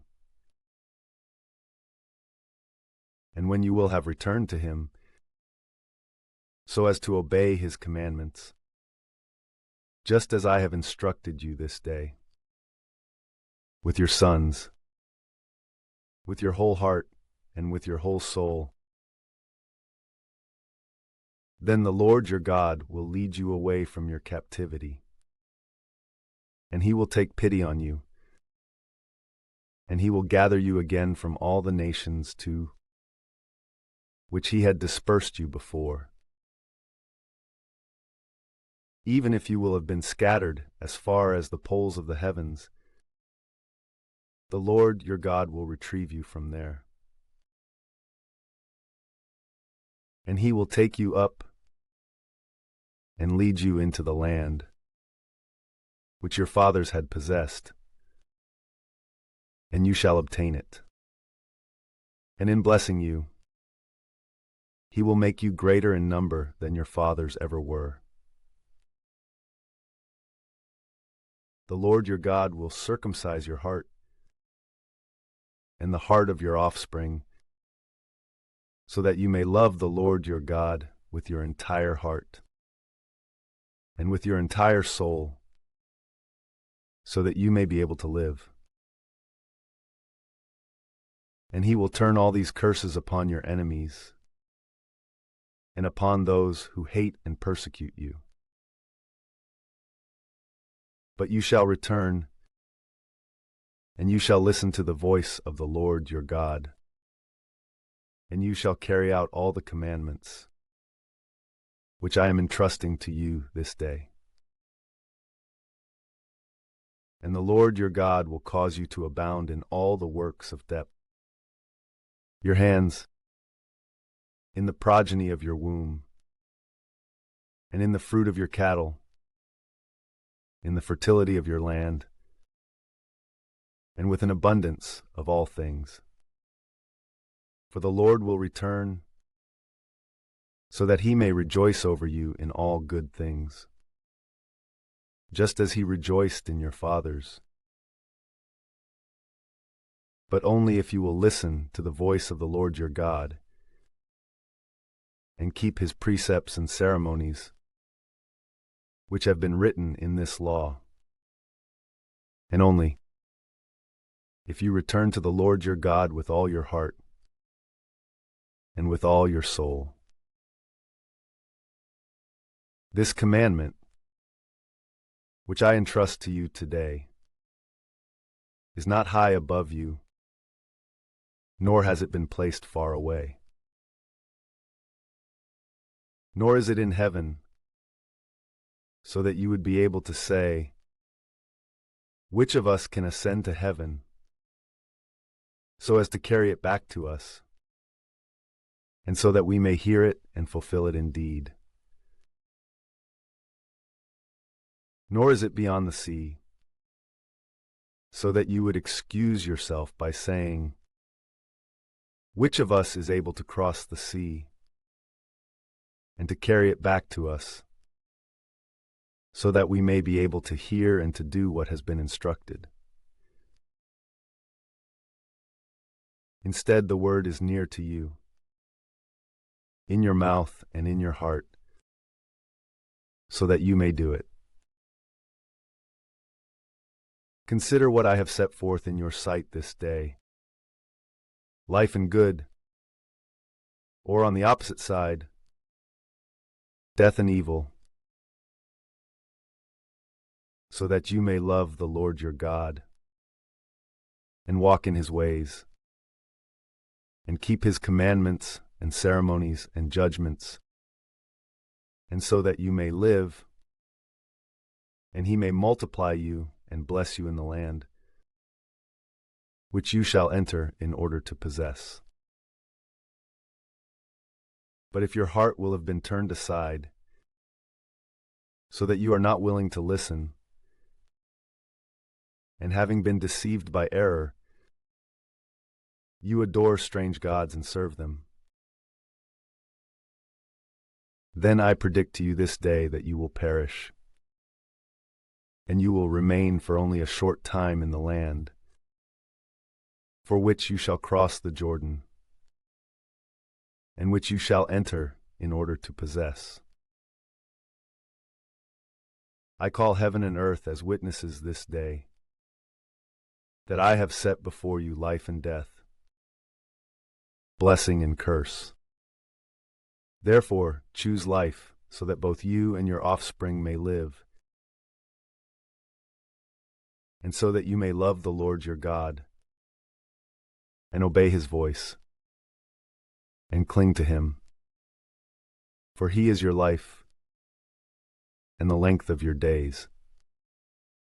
And so, that you may live in the land, about which the Lord swore to your fathers, Abraham, Isaac, and Jacob, that he would give it to them.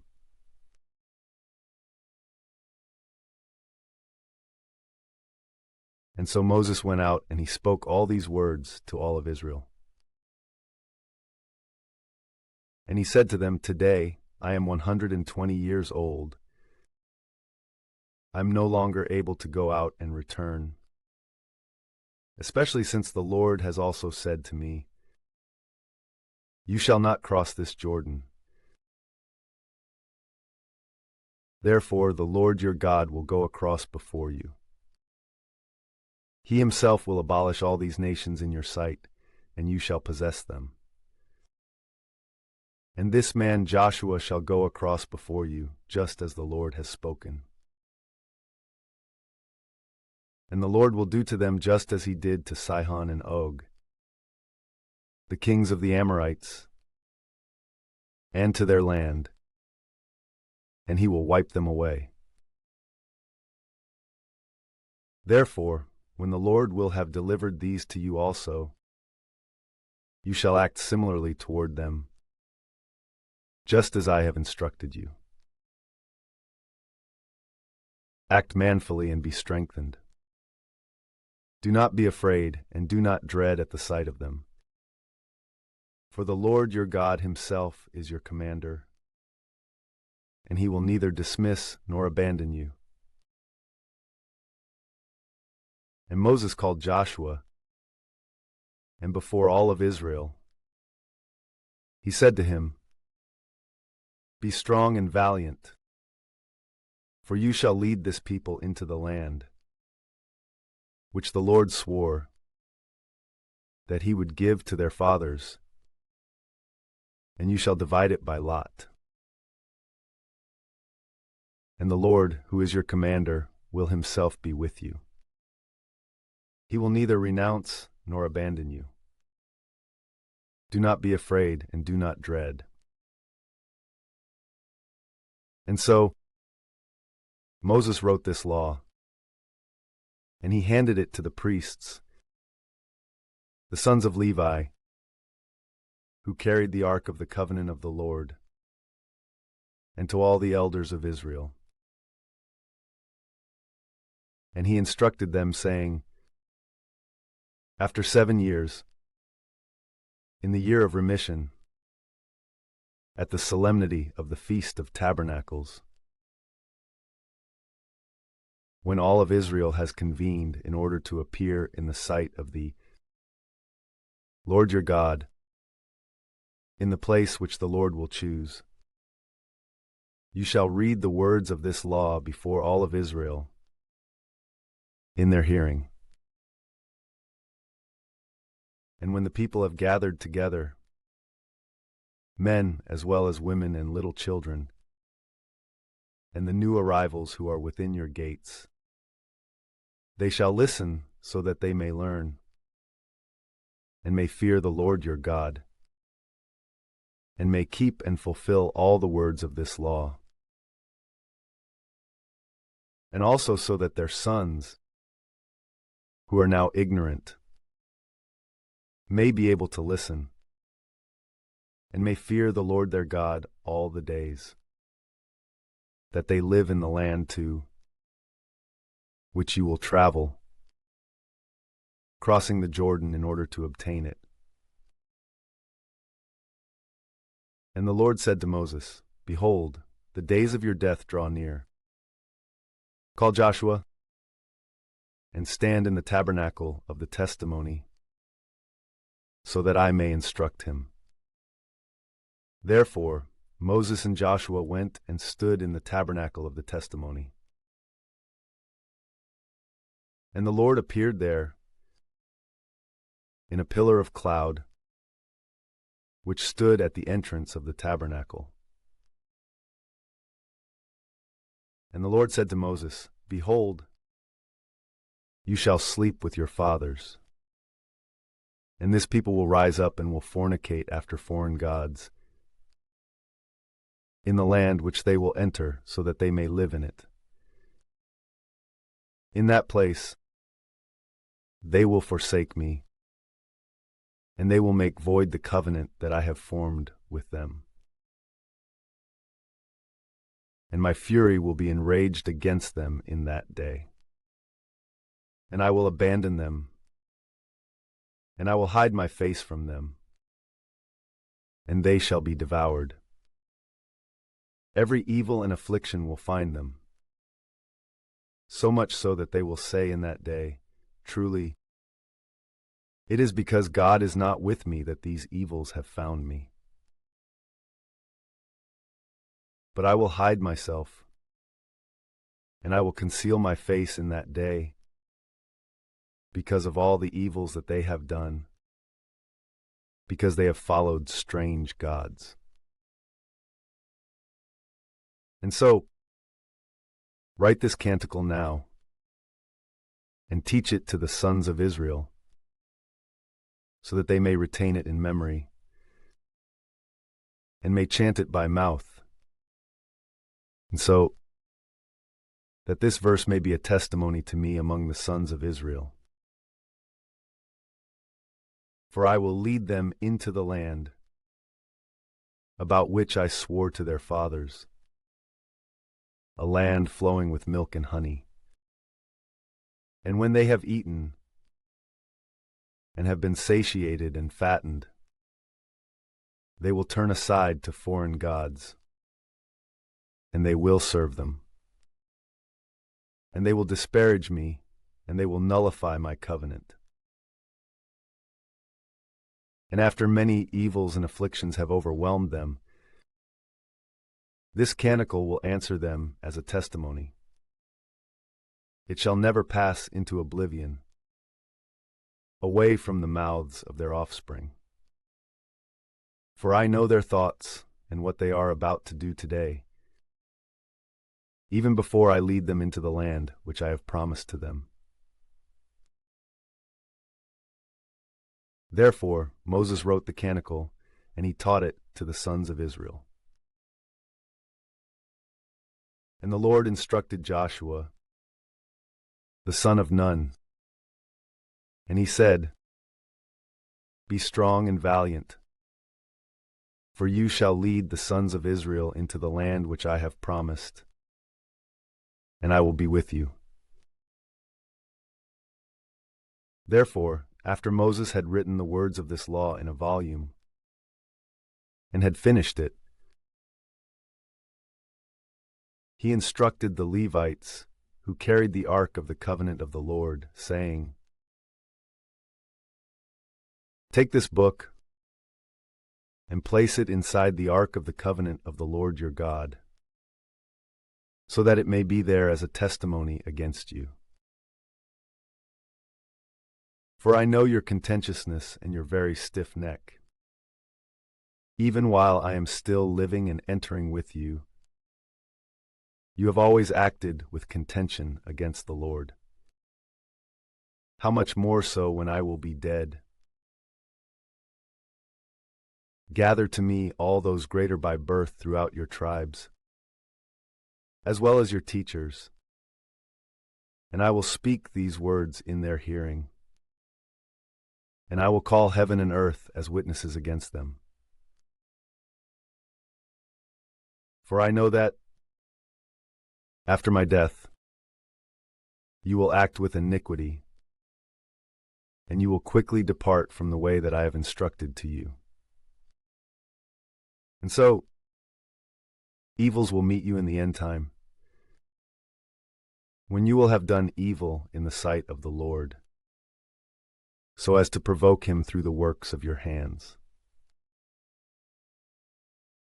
Thus did Moses speak in the hearing of the entire assembly of Israel the words of this canticle, and he completed it to its very end.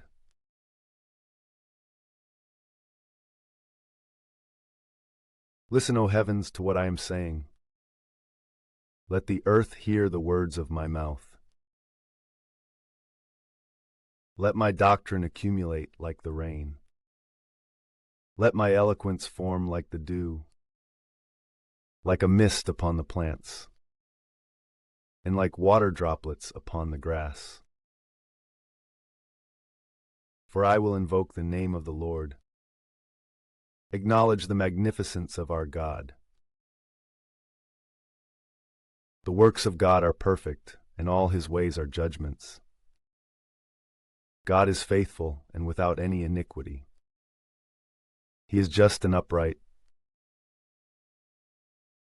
They have sinned against him, and in their filth they are not his sons. They are a depraved and perverse generation.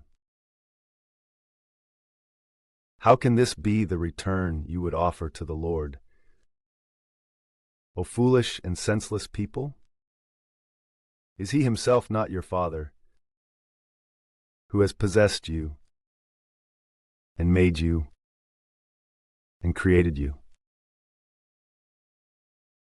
Remember the days of antiquity. Consider each generation. Question your father, and he will declare it to you. Question your elders, and they will tell it to you. When the Most High divided the nations, when he separated the sons of Adam, he appointed the limits of the peoples according to the number of the sons of Israel. But the Lord's portion is his people, Jacob the lot of his inheritance. He discovered him in a desert land, in a place of horror and a vast wilderness. He led him around and taught him, and he guarded him like the pupil of his eye. Just as an eagle encourages its young to fly, and flying above them, stretches out its wings, and takes them up, and carries them on its shoulders. The Lord alone was his leader, and there was no strange god with him. He stood him upon an exalted land, so that he might eat the fruits of the fields, so that he might eat honey from the rock, and oil from the hardest stone, butter from the herd, and milk from the sheep, with fat from the lambs, and with rams and goats from the sons of Bashan, with the kernel of the wheat, and so that he might drink the undiluted blood of the grape. The beloved grew fat, and he kicked. Having grown fat and thick and wide, he abandoned God, his Maker, and he withdrew from God, his Savior. They provoked him with strange gods, and they stirred him to anger by their abominations. They immolated to demons and not to God, to gods whom they did not know, who were new and recent arrivals, whom their fathers did not worship. You have forsaken the God who conceived you, and you have forgotten the Lord who created you. The Lord saw, and he was stirred to anger, for his own sons and daughters provoked him. And he said, I will hide my face from them, and I will consider their very end. For this is a perverse generation, and they are unfaithful sons. They have provoked me with that which was not God, and they have angered me with their emptiness. And so, I will provoke them with that which is not a people, and I will anger them with a foolish nation. A fire has been kindled in my fury, and it will burn even to the deepest hell, and it will devour the earth with its produce, and it will burn the foundations of the mountains. I will heap evils upon them, and I will expend my arrows among them. They will be consumed by famine, and birds with a very bitter bite will devour them. I will send forth the teeth of wild beasts among them, along with the fury of creatures that scurry across the ground, and of serpents. Outside the sword will devastate them, and inside there will be dread, as much for the young man as for the maiden, and as much for the newborn as for the old man. I said, where are they? I will cause their memory to cease from among men. But because of the wrath of the enemies I have delayed it. Otherwise, perhaps their enemies would be arrogant and would say, our exalted hand, and not the Lord, has done all these things. They are a nation without counsel and without prudence. I wish that they would be wise and understanding, and would provide for the very end. How is it that one pursues 1,000 and two chases 10,000? Is it not because their God has sold them, and because the Lord has enclosed them? For our God is not like their gods, and our enemies are judges. Their vines are of the vines of Sodom, but from the suburbs of Gomorrah. Their grapes are the grapes of gall, and their grape clusters are most bitter. Their wine is the gall of snakes, and it is the incurable venom of asps. Have not these things been stored up with me, and sealed up amid my treasures? Vengeance is mine, and I will repay them in due time, so that their foot may slip and fall. The day of perdition is near, and the time rushes to appear. The Lord will judge his people, and he will take pity on his servants.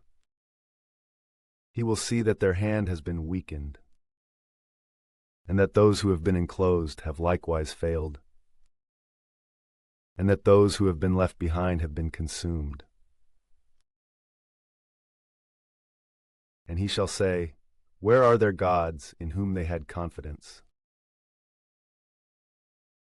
They ate the fat of their victims, and they drank the wine of their libations. So let these rise up and bring relief to you, and protect you in your distress. See that I am alone, and there is no other God beside me. I will kill, and I will cause to live. I will strike, and I will heal. And there is no one who is able to rescue from my hand. I will lift up my hand to heaven, and I will say, I live in eternity.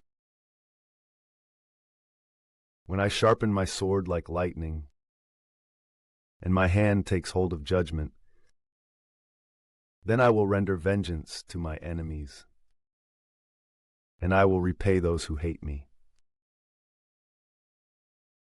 I will inebriate my arrows with blood, and my sword will devour flesh, from the blood of the slain and from the captive, from the exposed head of the enemies.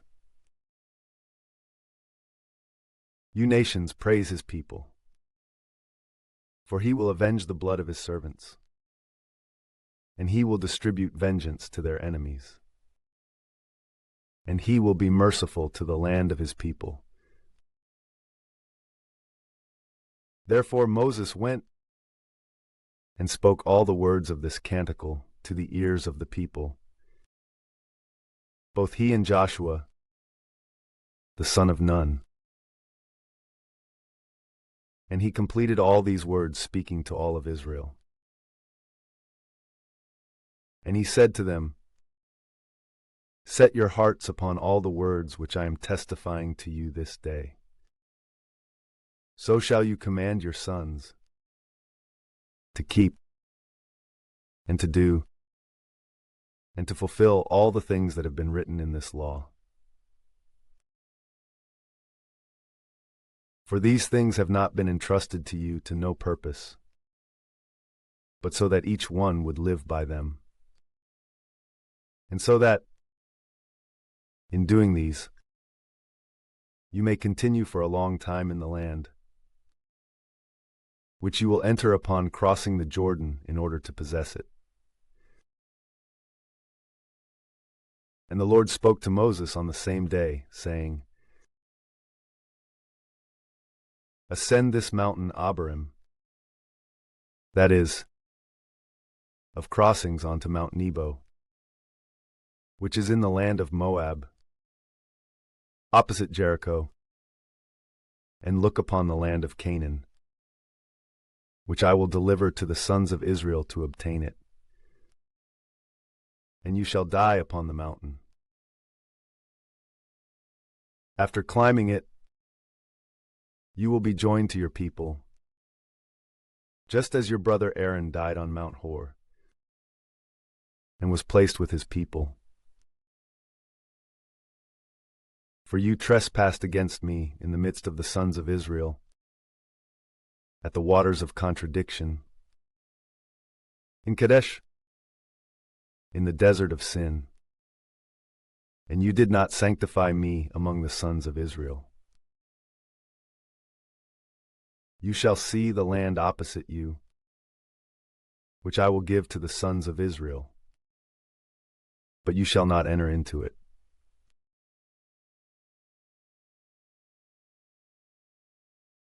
This is the blessing with which Moses, the man of God, blessed the sons of Israel before his death. And he said, "The Lord went forth from Sinai, and he arose for us from Seir. He appeared from Mount Paran, and thousands of holy ones were with him.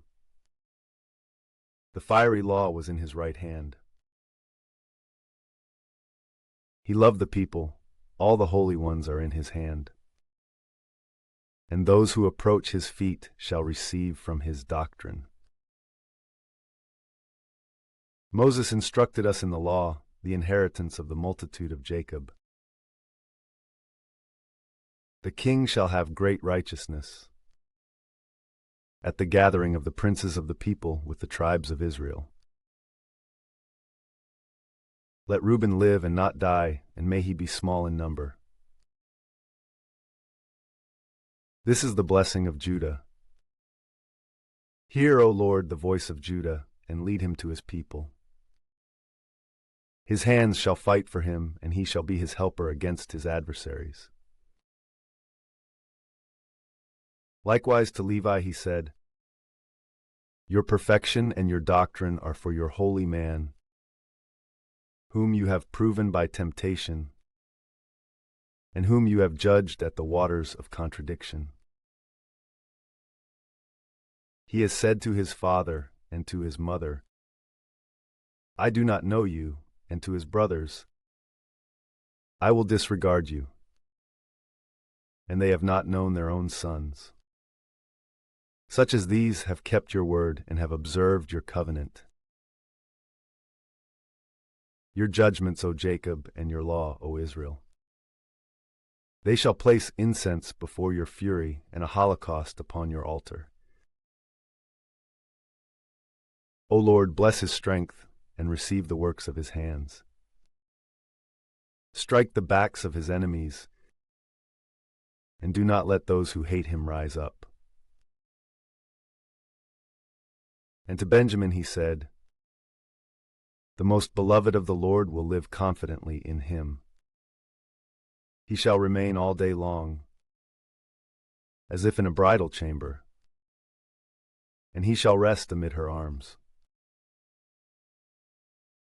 Likewise to Joseph he said, "His land shall be from the blessing of the Lord, from the fruits of heaven, and from the dew, and from the abyss which lies below,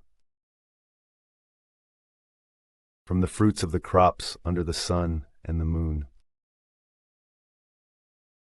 from the heights of the ancient mountains, from the fruits of the everlasting hills, and from the fruits of the earth with all its plenitude. May the blessing of him who appeared in the bush settle upon the head of Joseph, and upon the top of the head of the Nazarite among his brothers. His excellence is like that of a firstborn bull. His horns are like the horns of a rhinoceros. He shall brandish these against the Gentiles, even to the ends of the earth. These are the multitudes of Ephraim, and these the thousands of Manasseh.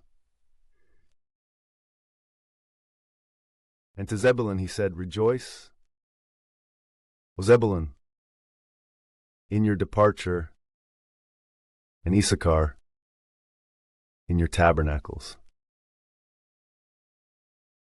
They shall summon the peoples to the mountain. There they shall immolate the victims of justice, who feed on the flood of the sea, as if on milk, and on the hidden treasures of the sands." And to Gad he said, "Blessed is Gad in his breadth. He has rested like a lion, and he has seized the arm and the top of the head. And he has seen his own preeminence, which his teacher has stored up as his portion. He was with the princes of the people, and he accomplished the justices of the Lord, and his judgment with Israel. Likewise, to Dan he said, Dan is a young lion. He shall flow plentifully from Bashan. And to Naphtali he said, Naphtali shall enjoy abundance, and he shall be full of the blessings of the Lord. He shall possess the sea and the meridian.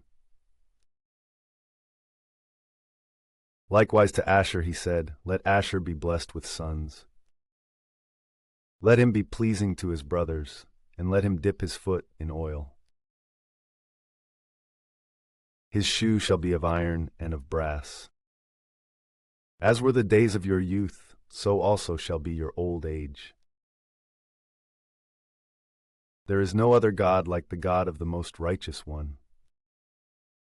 He who rides upon the heavens is your helper. His magnificence scatters the clouds. His habitation is above, and the everlasting arms are below. He shall cast out the enemy before your face, and he shall say, Be utterly broken. Israel shall live in confidence and alone, as the eye of Jacob in a land of grain and of wine, and the heavens shall be misty with dew. Blessed are you, O Israel. Who is like you, the people who are saved by the Lord? He is the shield of your assistance and the sword of your glory. Your enemies will refuse to acknowledge you, and so you shall tread upon their necks.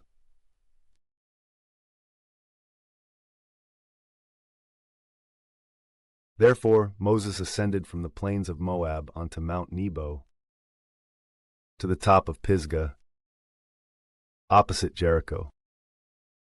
And the Lord revealed to him the entire land of Gilead, as far as Dan,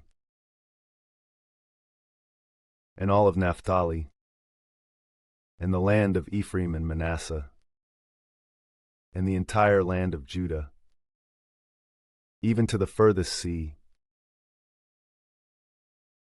and the southern region, and the breadth of the plain of Jericho, the city of palms, as far as Zoar.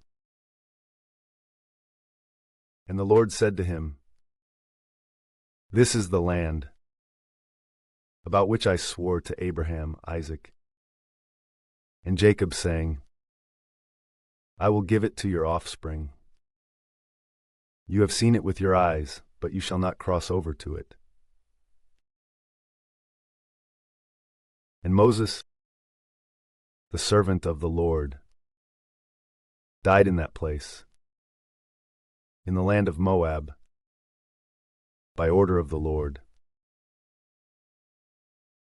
And he buried him in the valley of the land of Moab, opposite Peor.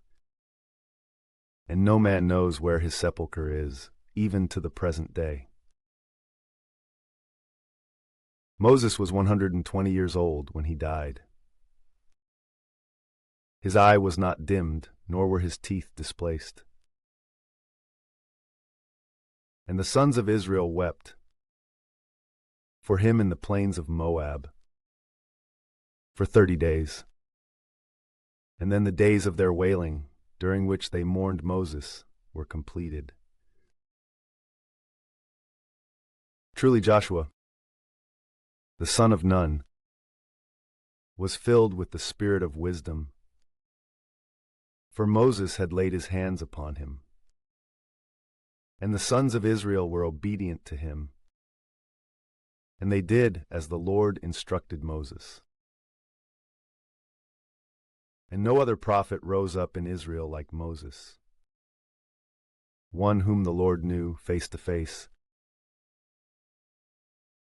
one with all the signs and wonders, which he sent through him to perform in the land of Egypt, against Pharaoh and all his servants and his entire land, nor one with such a powerful hand and such great miracles as Moses did in the sight of all Israel.